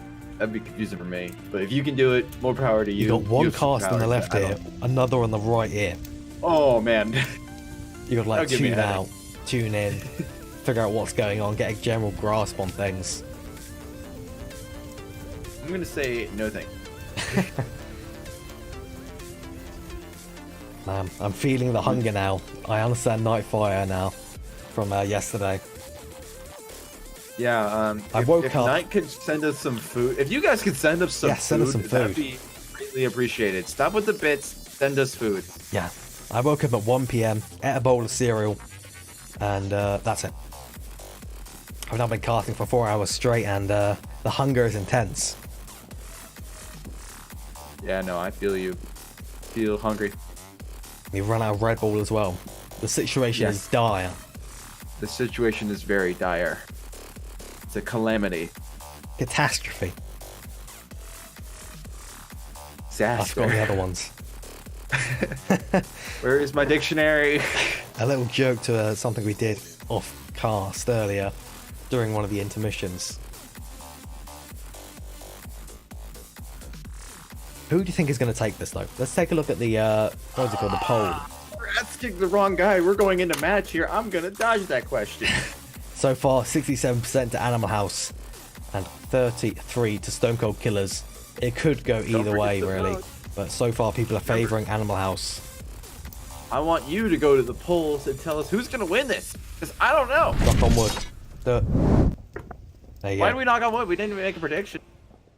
The viewers have. Unless we're knocking on wood about me knowing.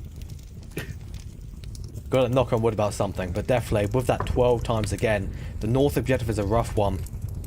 But it seems that Stone Cold Killers are playing it quite aggressively, already putting Dr. Sean up the western side. Miracle Dev's not sure if he got anyone, but no one's even down, so that's a no, buddy. Sorry. Oh, Stephen, if he gets too aggressive and peeks out here, or Box Toys, he may be able to see this man, Dr. Sean, in the west. It all depends on the eyesight. I don't think they can see each other. They're too far away. Station. But Green Theft at least has spotted a man at a gas station that must be either Defilade or Miracle Dev. Oh, Box Toys has finally spotted Dr. Sean. LMG not working I out. don't know how they didn't hit him, but he's down here. Fused how he didn't hit it there. All out your kills. Okay. Steven and aggressive typically go hand in hand. I typically do, yes, but he's being cautious in the northwest. Speaking of not cautious, Dr. Sean, he almost got picked from roof there. Somehow, Joe Mama's missed him, and he's getting out of it Twice. scot-free. He missed him twice with a full clip and a half. Dead out in the open. That's embarrassing. I'm sorry, Joe Mama. That- Happens to everyone. It happened. And you have too much Red Bull and your hands get shaky. Happen. I gotta say, they've got to be drinking some Red Bull to survive this. They've been playing for like 3 hours straight. Okay, so we've mentioned it enough. I just want to make sure we know Onward VRML is not sponsored by Red Bull. Yes. That It is fact. fueled by it. Joe Mama, his position is blown on the roof here. Mirkodev just really wants this guy dead. He's a big threat for the establishment of the Stone Cold Killer's push. But neither side is budging at all. There are no deaths on either side. Nobody's doing anything. They're just popping off the shots. They're moving back, popping off shots, moving back. Again and again. Repeat ad infinitum. Almost wasted half the map time and no one has died. They're trying to kill each other, but they just can't do it. Their aim goes off the second they point and shoot. There, finally, Inaka picks off Beyond Infinity on the far northeast. A very, very risky flank from him that could have worked out if they had a bigger distraction on the west. Alas, no.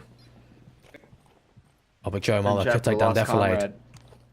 He's inside of that building, Sean, be careful. Defilade actually has a drone as well. But Joe Mama's, he wants that drone. He wants it gone as he takes down Defilade, and now Dr. Sean, he's going to deal with BuxtonWater very shortly. Goes around the corner, sees BuxtonWater, takes him down with a headshot. Now it's just Steven in the northwest. Actually going on at the North 3 story. Steven! Emerging. Trading. No, Steven not emerging victorious. No, they're both trading. Now it is 2v3. Stone Cold Killers, they still can pull this back. They have Enigma, and they also have a man going around far south. Who is that? Let's take a look. That is Mirkodev going way around the south, coming up the eastern side. Probably going to come in from the same lane as the corpse of Beyond Infinity up in the northeast.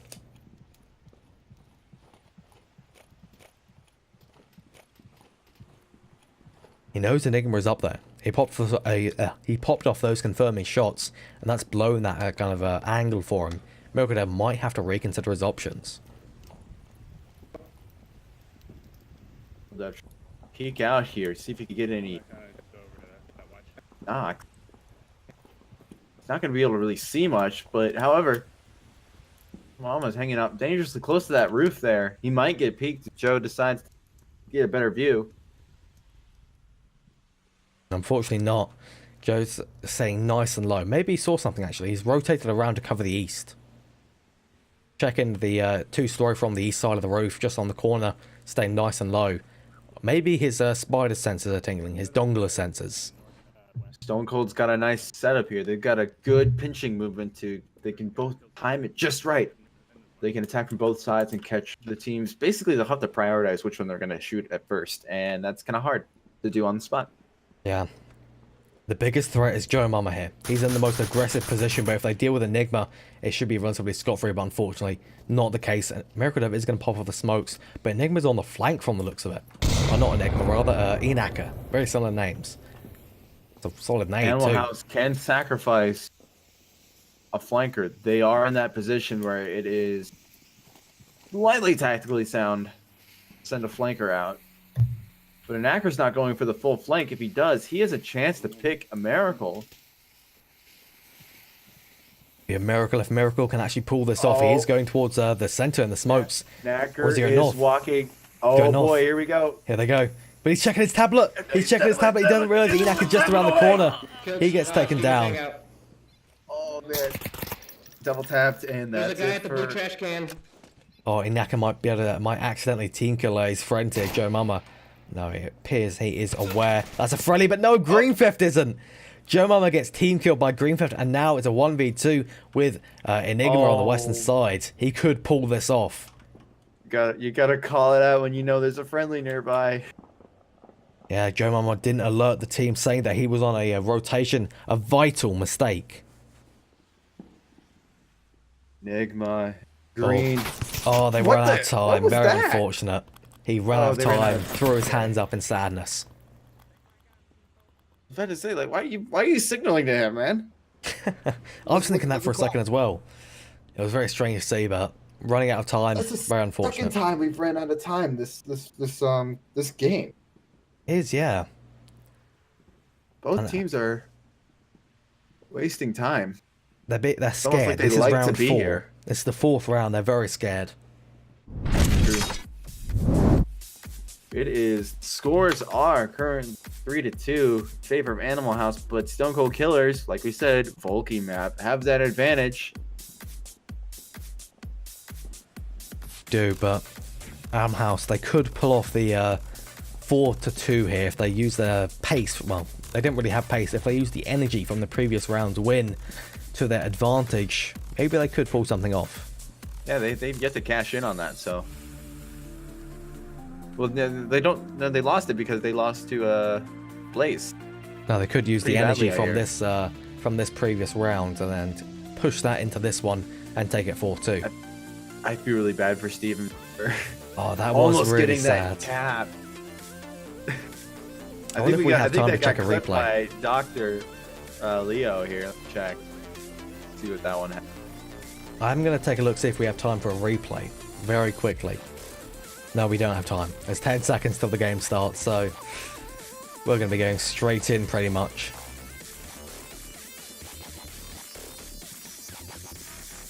Let's take a look at the polls yet again. Has the percentages changed?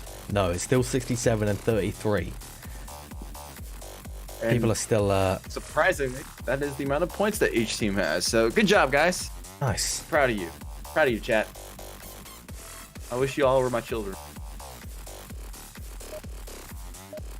Alright, we are hopping in now. This could be the final round of an exhausting series. Oh, yes. An exhausting mini-match. The sixth Same round. objective, different team. Here we Dude. go. Different spawns, too. Spawning from the other side of the map now. Deflade running that iron sights again with the AK-12. He loves it. The Animal House crew Go for the behind the roof. They can snipe. coordinating. Cover, go. Coordinating indeed. It's going to be Enaka looking for anyone peeking over the rooftop hill on the eastern side. It's going to be Deflade popping off the shots from roof. They need to deal with him pretty quickly if they want to push out here. But Deflade already picked off Steven with his iron sights. The counterfire kind of spooking him, and he can't confirm Steven, unfortunately.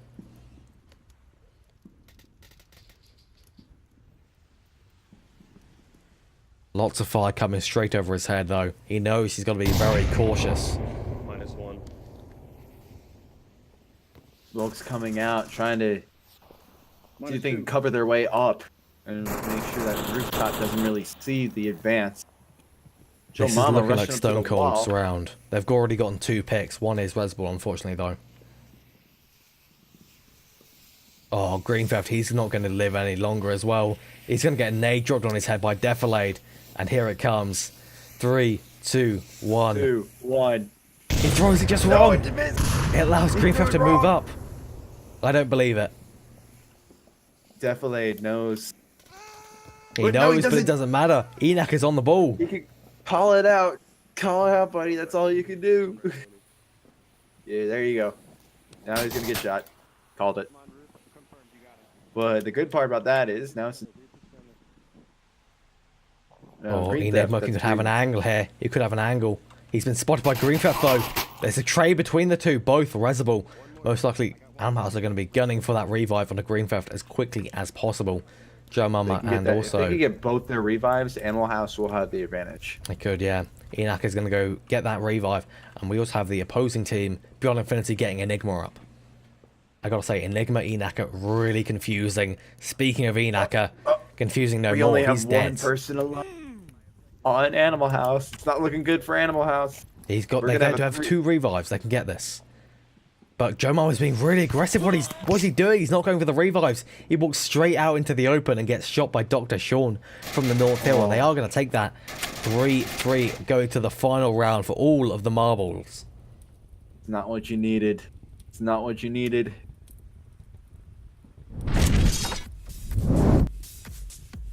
Not looking good for Animal House. A big misplay man. from Joe Mama there. The exhaustion possibly getting to him there. Don't even... I have a feeling that Animal House is going to win because they had the bulk spawn. Possibly. Let's That's take a my look at some prediction. replays just quick. I want to look at that Steven again. Very much so. Ignore that. That's Green Theft from a previous match. Where was it? Was it it? in No, chat. that's not it. Oh, it appears I forgot to take a replay of it. Very unfortunate. Oh, there's a clip of it in chat from Dr. Leo Mark. You'll have to bear with that clip, at the very least.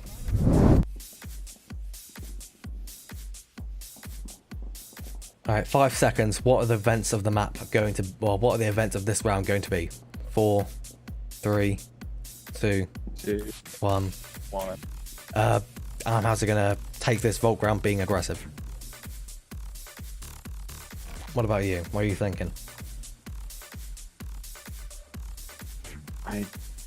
Oh, this is it for them basically. I would like to see some really aggressive plays out of Animal House because I've known them to be really good at that. Like, you know, creating a lot of noise and getting surprise capped out of nowhere. Yeah, I'd agree with that. Stone Cold have always been very laid back, Methodical. You know, very conservative, methodical. Yeah, true. So, be honest, I don't know where this is gonna go. It's going to go somewhere, that's for sure. And whoever wins this will have the chance at going towards the finals, maybe. Maybe. Not Stone Cold Killers though. Animal House are the only ones that really have a chance. It's a very capable objective, so we might see a 5-pointer here. Maybe, but I think Stone Cold, they're going to want to not take the chance, just clean things up, take the round, and not potentially risk throwing themselves down the pit. Because if they win this, rather, if Stone Cold Killers win this, they could potentially knock Animal House out, though they'll just go down with the ship as well. They'll drag Animal House down with them.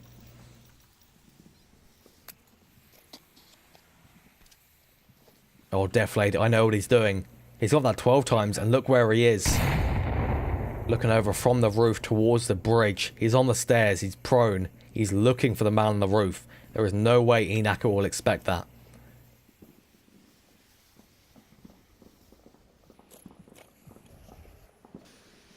He's also got that drone too. He does. Be I interesting feel to see like if he does with him use being it. prone, I feel like he can fly with the drone attached to him. He just helicopter up into the sky. Yeah, exactly. No one will expect that. Now, that's an interesting position coming out from Steven. Look at this. He's on the stairs in the Twin Towers building. Number 2, I believe this is called. And he's looking south. This is not a position that's really taken ever. Well, he's looking for that flanker, which could come up by surprise. Everyone's looking to the northeast. He's their first line of defense. If they go down, everyone knows that there is a massive flank. Which there really isn't. There's just one guy. Steven can probably clean that up and then readjust. Probably. But Deflate can do some damage here. He's got the 12 times. He's looking at the roof. He just needs Inaka to make one mistake. One mistake that unfortunately Deflate also made. There is a guy on the roof, but he knows the sniper's looking at it and he's not going to be looking back. He knows the roof is too dangerous. I say it's too dangerous as he peeks out and pops off shots again. This is very dangerous for all parties involved now. He's using that palm tree that's way out in front of him as visual cover. North. Enak is just not making it easy for Deflade. Speaking of Deflate, Green Theft knows where he is. He's popping off the shots. Unfortunately, nothing really hitting, just wasting a mag. The rest of Stone Cold Killers trying to move in from the north. Wait, is he running a bolt? No, he's running a semi. There is a guy on the bridge sniping. It's the M16A4. A very solid sniper. And a solid rifle Green. overall. Def gets that pick on Green Theft Auto, but Green's gonna call him out promptly, so he needs to. That was a beautiful shot from BuxtonWater. He killed Deflate on the bridge from the trench, and Steven also picks up Beyond. Inaka picks up Miracle Dev. It's all falling apart for Stone Cold Killers. Oh man. Volky map. Very Volky indeed. But Dr. Sean, he's way up in the north now. He could actually potentially flank Joe Mummer on the white truck. 230. Green. It looks like Box Toys is gonna revive Green. Or at least try to. Yep. He's going to get him up, Animal yeah. House is back to a full squad with Stone Cold only having 2. Oh, a perfect flash on the north here. Dr. Sean. Unfortunately, Joe Mummer's not going to be able to capitalize it on time. Enigma goes down. Dr. Sean, the last one left now. He's got to get this shot to Joe Mummer. He should have seen his foot just as he went behind the barricade there. He needs to pre-fire the second he comes around. He does. And now, Go Dr. for your Sean cat, buddy. could do Go this. for the cat, buddy. A cat maybe a little bit farther out, but he could definitely away. kill them. All right, it's not the north. Oh, Just there's no- confirming. It'd be very scary if it was a north objective. Dream Theft, speaking of scary, very scared by the hill there. Had to pop off a billion shots into it. And also scary Enaka. He's looking Come towards the on, north. He Sean. knows Dr. Sean's We're here. rooting for you, man. We're rooting for you. He can pull it off. I believe in him. He can take down Enaka. He knows he's here. He's making so much noise. And Take my Dr. red Sean one. is staying nice and low. Doctor, don't look the other way there. Nope, nope, nope, nope, nope. Nope. Look Don't left. look that way. There you go. Nope. Yeah, he's back there underneath the red roof thing. Oh, Enaka knows where Dr. Sean is, but Dr. Sean heard the call out. He knows Enaka is here as well. The second he pops up the hill, this is it. He sees him, he takes down Enaka. He could potentially do this. Dr. Sean now going 10 and 5. Man. He's on a killing Beast spree. mode. It's random smoke to Use deter. them. Oh no. Greenfield, I think he's trying for a flank here. He is. He's going for the roof. Dr. Sean, he's making noise running along here. He probably doesn't expect Green Theft Auto Oh, to he be on the doesn't roof now. see him. He does. Oh, this is it. You can hear the anger from Dr. Sean there. That's Oh, very yeah. unfortunate. The rotation from Green Theft there, perfect. And Animal House are going to be the ones that take that very tight series. Dang. Oh, Sean, man. I feel bad for him. That was so awesome seeing that come out of him. It was indeed, but the series, the tournament is not yet over. We still have one more round and maybe some more matches. It may depend if we can hop in. I think considering how long this one took, that is going to be it for this round, and we're going to be going into round 5.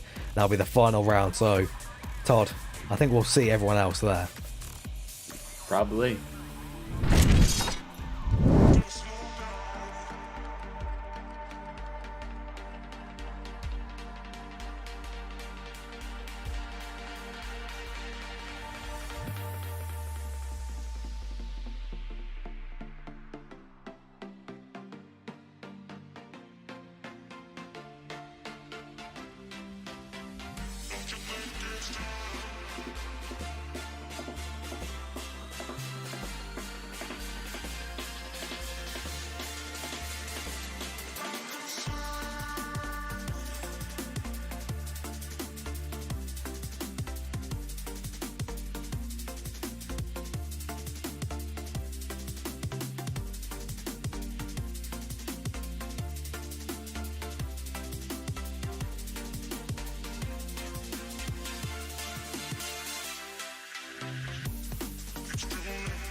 Alright, so the next and final map, well, mini match we're going to be doing is Animal House and Phoenix. Phoenix versus Animal House.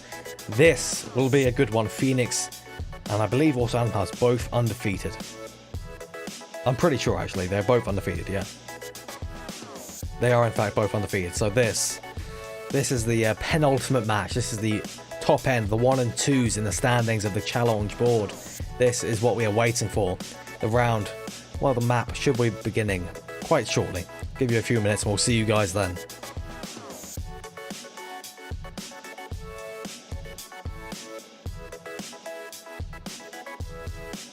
It's the undefeated team Phoenix versus the defeated team Animal House. Correction.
50 seconds.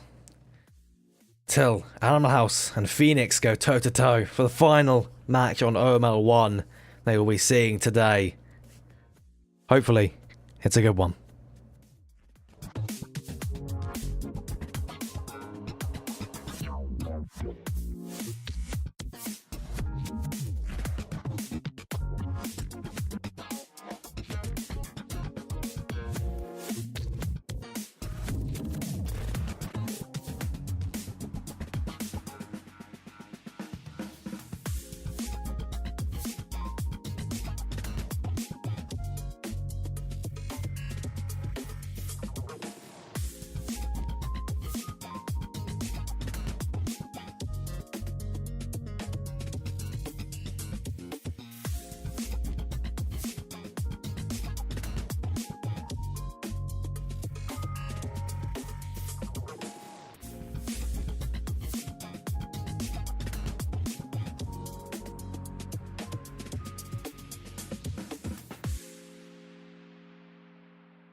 Alright, welcome. Imminently we are going to be going into Phoenix versus Animal House. This is the final match, as I said earlier.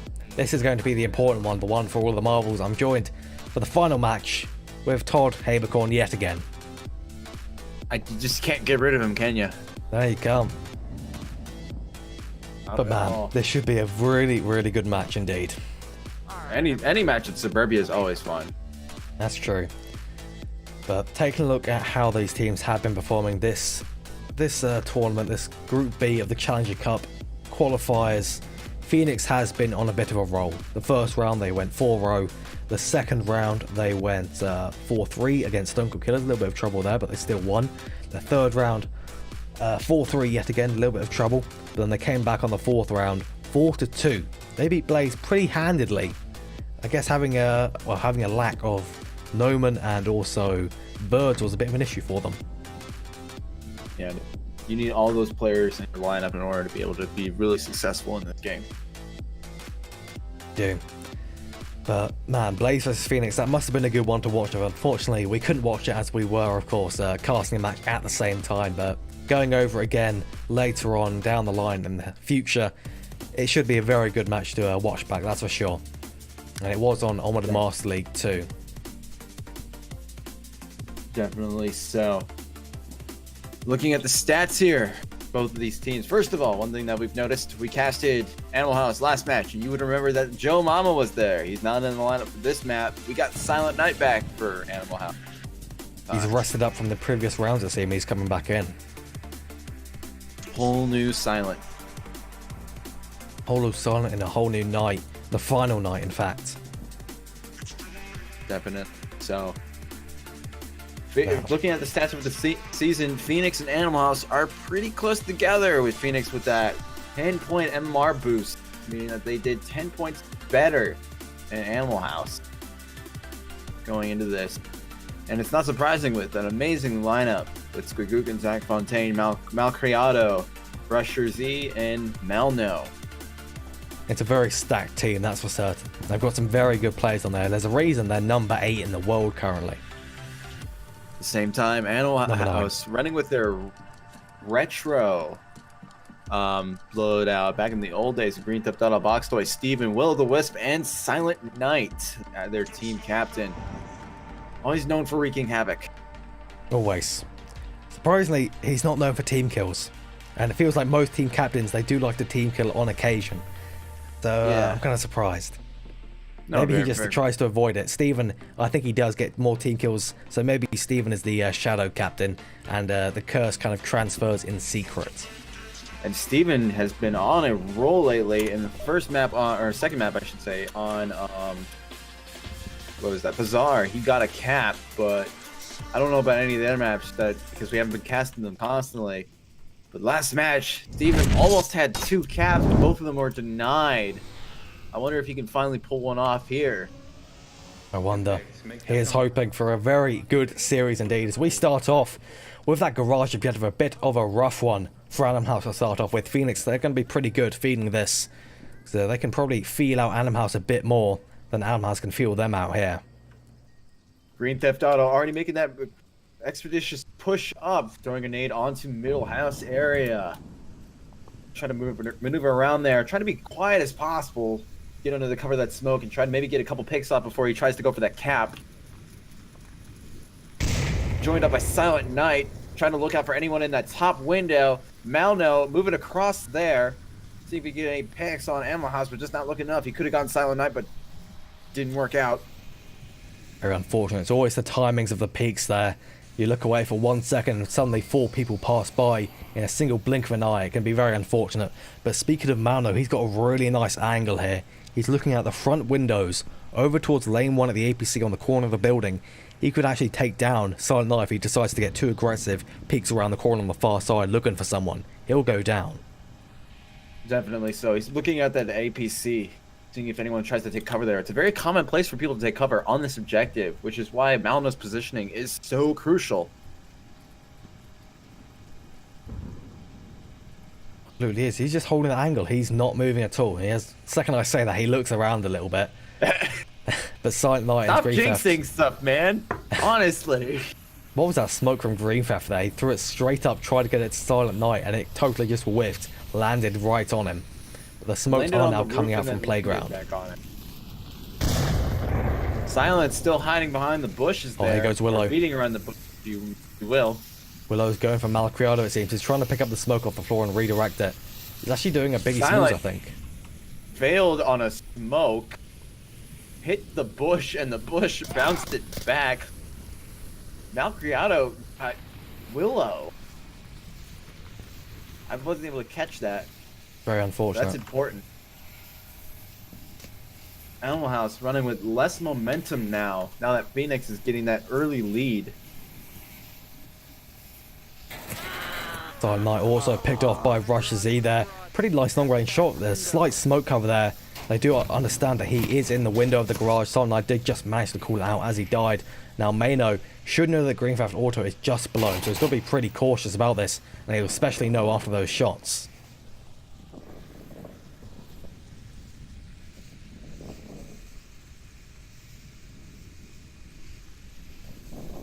Rest of Animal House though, they're getting ready. Steven proning underneath the ambulance. The Humvee, and Malcriado is getting peeked on slowly by Box Toys. Who do you think is going to win this, Malcriado or Box Toys? Oh, I think, I don't know, I'm gonna go with Box Toys. Box Toys, let's see. He's got the initial shot, yeah, he's got that pre-fire going, that's Box Toys, alright. Right about that, you can see the gun peek around the corner. Box Toys is going to try and redirect the smoke. This push from Animal House is looking solid so far, but the smoke cover is gone. Box Toys all on is alone on the eastern side here. But that nade could be perfect. It is perfect. Takes down Box Toys. He's going to be able to call out information. He should see Zach Fontaine standing on top of the sofa there. Looks like he's going to call that out. Greenfield going to be the main contender for dealing with the guys in the spawn house. Then minus in center house. He takes down Mano. Zach Fontaine also finishes off Box Toys. There's going to be an issue with Steven. Greenfield Auto and Steven, they both have plenty of time, plenty of equipment. Currently a barbecue going on in that front yard. It's going to be hard to get past in order to get to that objective. Steven's got to get a little creative here. Maybe get a nade out. It's the right place. As I say that, people are going down inside the house, making it that much easier to at least get near the objective. I wouldn't say on it, though. Yeah, as long as they have Rush Z on the objective, it can be pretty much impossible to actually get on the objective, but it certainly makes it a lot easier, as you said. He can get towards tank now. Steven can go to tank. He could potentially either nade or sneak up on Skoguken. Though Skoguken is in a very, very solid position to deal with anyone coming from the west or the east. As long as a nade doesn't come over and he doesn't make his position known, he's perfectly safe, really. He can peek around, peek over, peek left. He's in a very good position. 1 minute 30 left. Steven's getting a little ambitious. He's choosing not to go into that middle house and try to get that high ground and maybe pick off people before trying to work with anything. At this point, he probably doesn't even need to go for cap. He just needs to pick in order to remotely have any chance to win this round. Taking his sweet time trying to approach that tank. But Squigookin's on the other side of the yard. Squigookin's on the other side of the yard, and I think Squigookin has the better cover. But if only Squigookin peeks right about now. Doesn't. He knows it's too dangerous to peek blind like this. Yeah, I think Squigookin's trying to look toward that objective. If Steven walks by him, good. But if he doesn't, not going to get shot anyway. So, it's in his favor. Free fire from Steven gives away his position. Squigookin is going to be looking for him now. I do expect a nade to come over. Or maybe Squigookin's just going to sit tidy, ready for him to peek, come around this corner rather, and him to peek over and take him down. He is slowly approaching. They may be literally a meter from each other. If Squigookin doesn't peek quickly, there goes Steven. He goes straight in. He takes down Squigookin. He's actually going to try and go for the cabin, but Roshi's just going to be around the corner and take him down. And there goes Phoenix, getting that round. Allenhouse just not able to clutch that quite. Steven, maybe he'll pull it off in later rounds. Steven has been on fire. Just never has really made it connect. He's always the clutch man for Allenhouse. I really want to see an abracadabra moment again. I really want to see one. Yeah, we haven't had any yet, which is very surprising. No, we had one. We had an abracadabra moment. Remember in Bazaar? Yeah, Bazaar. Steven Cap. Oh yeah, of course, on Bazaar, yeah. But we haven't had one since, and Bazaar was the second round, which was 2 hours ago, roughly around there. So it was quite some time. We just want one abracadabra moment. Just one. I got a taste of one in the Allenhouse Discord while I was telling them that we were casting them, but that was the first taste I've had in quite some time. And I demand more. I demand more, yeah. We want more from Steven. Not any bias. We love everyone, but we love everyone, Steven especially. The abracadabra moment is just a special thing that.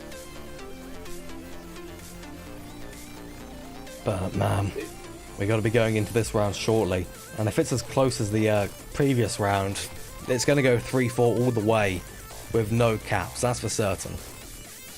Question: how do you think Phoenix is going to approach this objective? Oh, I think they're going to be probably feeling pretty good after that first round, getting the clutch. And then from the previous rounds where they've been undefeated, they're going to be pretty happy about this. They're probably going to be quite aggressive, quite loose, not really too stressed about things. They want to win this, but it's not going to kill them to play slightly more aggressive and just be more relaxed about things. We'll see if your claim holds true. Round 2. Suburbia begins now. Phoenix on the attack.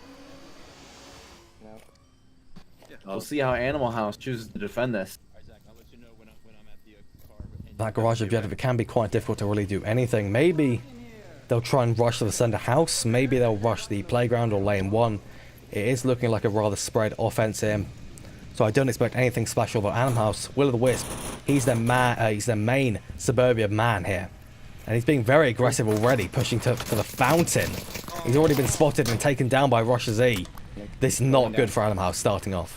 Oh man, no. Definitely not. Especially when you're on bulk. You want to have all your players ready so you can fully defend that objective. Yeah, Silent's actually right here. Or Steven's actually right here. He's saying, play conservative. Very solid nades, including a very long one there. That was strange. Zach Fontaine doing some pre-firing, trying to make sure that those upper windows are clear. They don't land. Nade coming towards Zach. Oh, and it lands right next to him. Oh, nice. Beautiful. Mayno also picking up Silent Night there. They are going to get the revive onto Zach Fontaine, which is fantastic for Phoenix. Not so good for Animal House now that they are 2 men down and the smokes are coming out from the playground. And also from center house. I imagine they're getting pretty nervous, Box Toys especially. Definitely so. Here goes Malcriado, he's trying for Box Toys. He's getting shot through the bush. He's backed off, he's turned around, he ignored him, he thought he got him down. And he gets punished with a headshot over the sandbags because of it.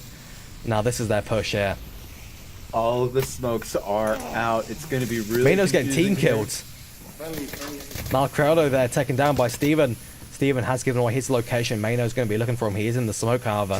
Very good cover. There goes Rosh Z taken down. He tried to go for the objective. Zach Fontaine also taken down as he went for the objective. Rosh Z finished off. Mano's going in. He's going to see Steven take down Steven. Now he's looking for Green Theft Auto. He's the last man left on the objective. If he can get inside the house here, this could be a potential flank and a cap. Maybe. It'll be a very, very impressive play if so.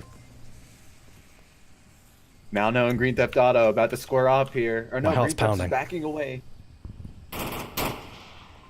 Quicken also downed. A 1v1 situation. But Green Theft, the perfect rotation. Takes down Mano with a 1v2 clutch there. Very, very well played from Animal House Good job, there. Green. That was some good infighting right That there. was a Steven level clutch. That was That was an Abraham moment. Volky map. A Volky map. Volky map.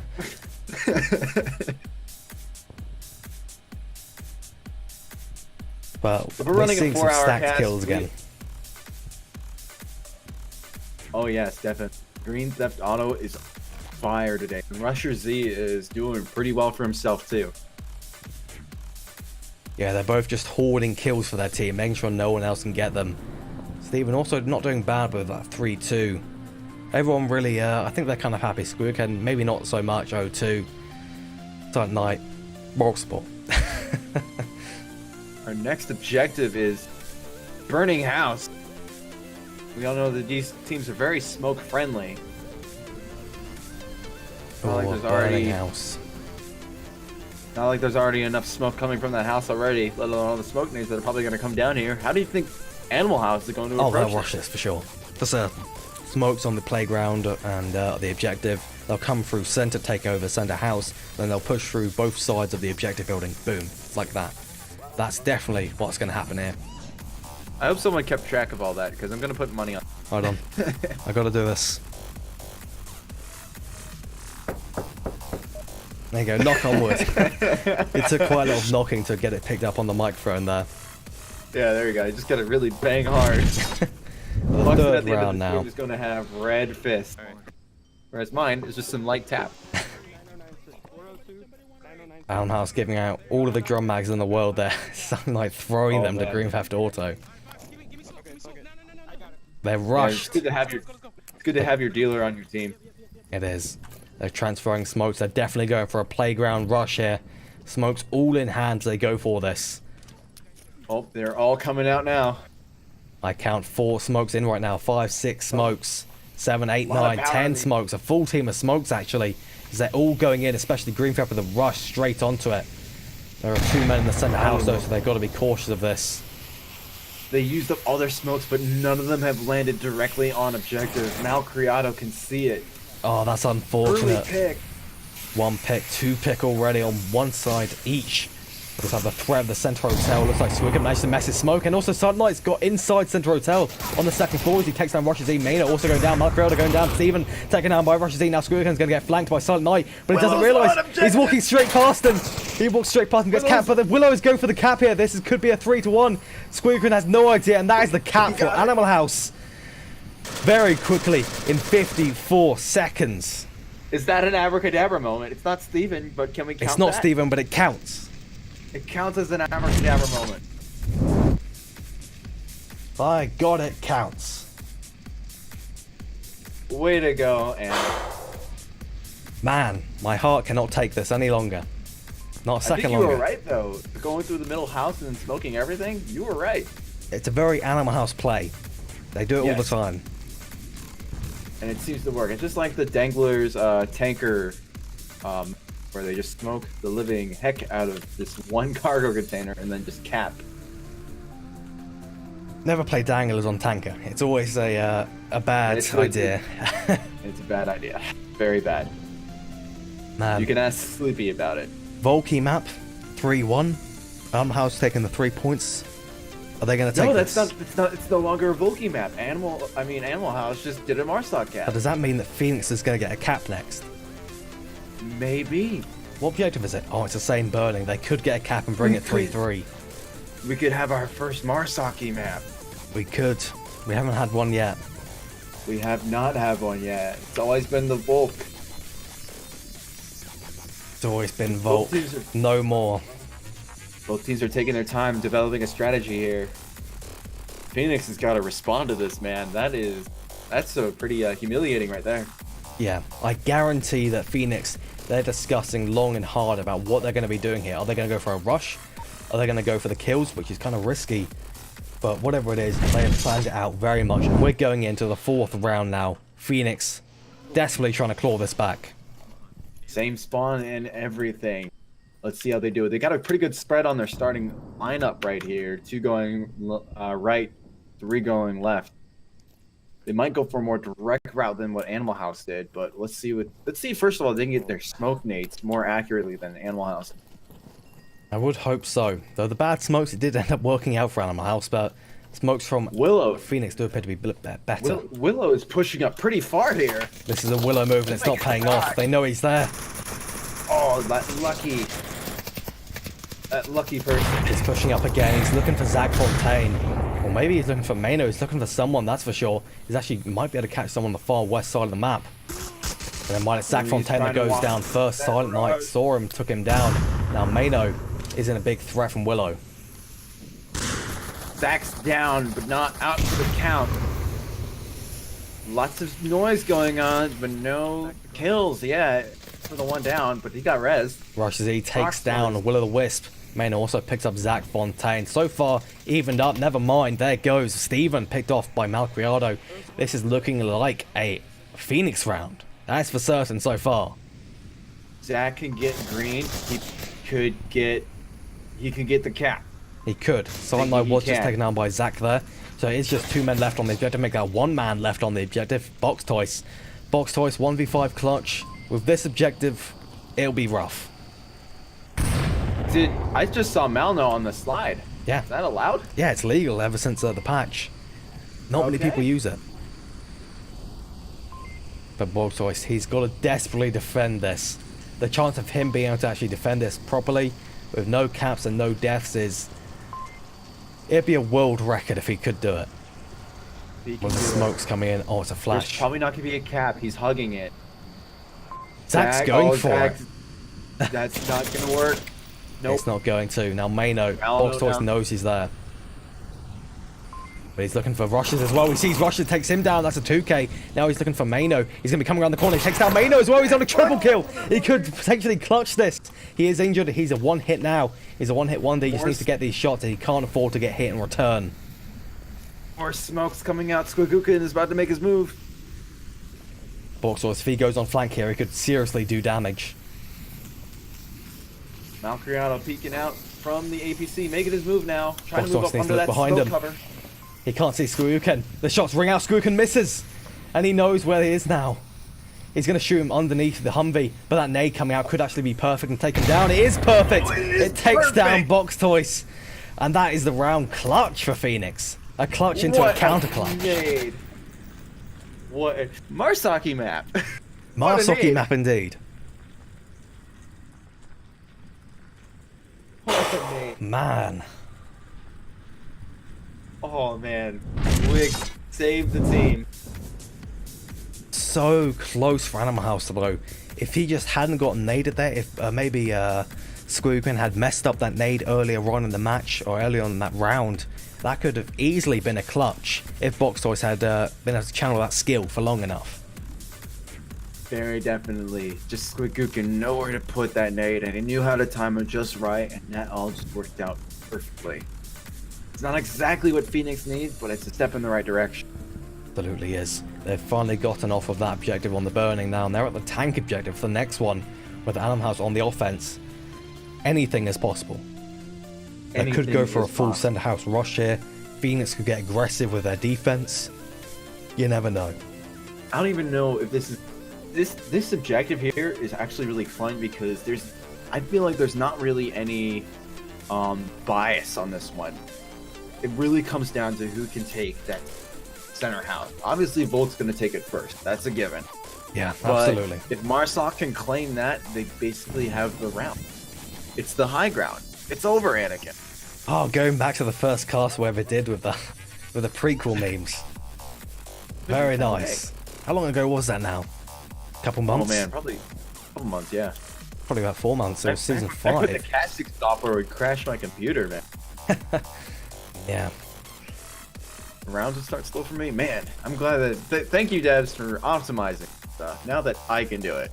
Yeah. If I can do it, you can too. But it seems that there are some technical difficulties on the side of Animal House. One of their guys has disconnected and hopefully should be reconnecting relatively shortly. It's Steven. Yeah, maybe having some more tracking issues. Maybe he actually did drop kick that base. Maybe he did. It's gone flying across the room, abracadabraed out of existence. Now that abracadabra moment. I would like to see. I don't know if I'd like to see that. You know, I like Steven. I'd like him to play the game. I don't want him to like kick base stations out of existence.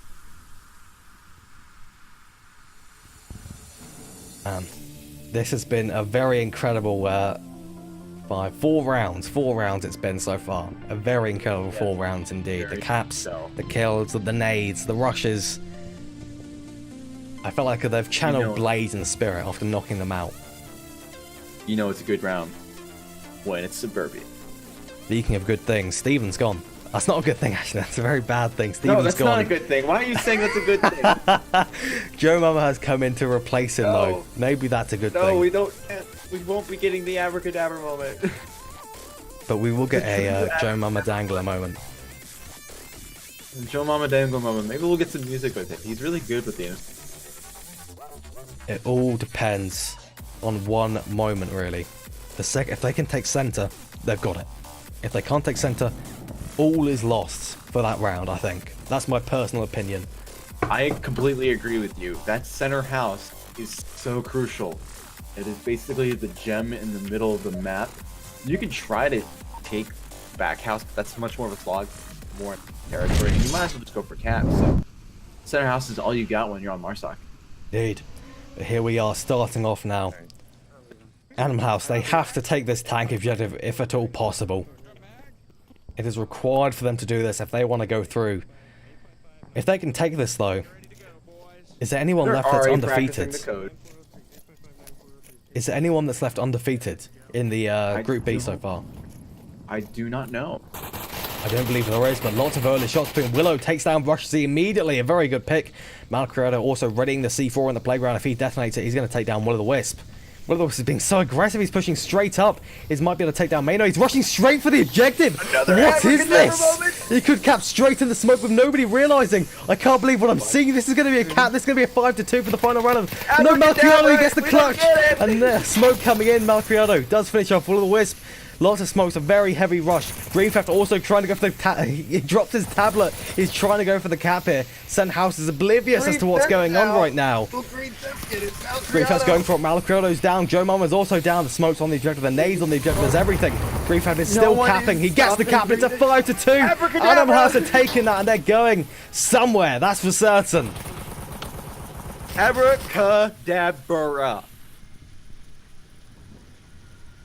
Man, I'm glad this wasn't scheduled much later, or else I might have woken up the entire city. Woo. That was a result I don't think anyone's expected here. Smoke cap. Smoke caps. Cap. Double cap from Animal House. Man, Okay, I this did one not I expect really that tactic. We could probably jump into another game while we're at it. We might, but I think we should leave it on a very good note here. I don't know about you. Yeah, I'm okay with that. But man, that has been Abracadabra moment. an abracadabra moment for sure. That's been Phoenix versus Animal House. Animal House do come out on top. One incredible matchup, and it's been good casting with you for the past 5 hours, almost exactly, Todd. The same with you, Buxton. Same with you. So that is going to be it from Onward Master League 1. Goodbye, everyone. See you later. Abracadabra.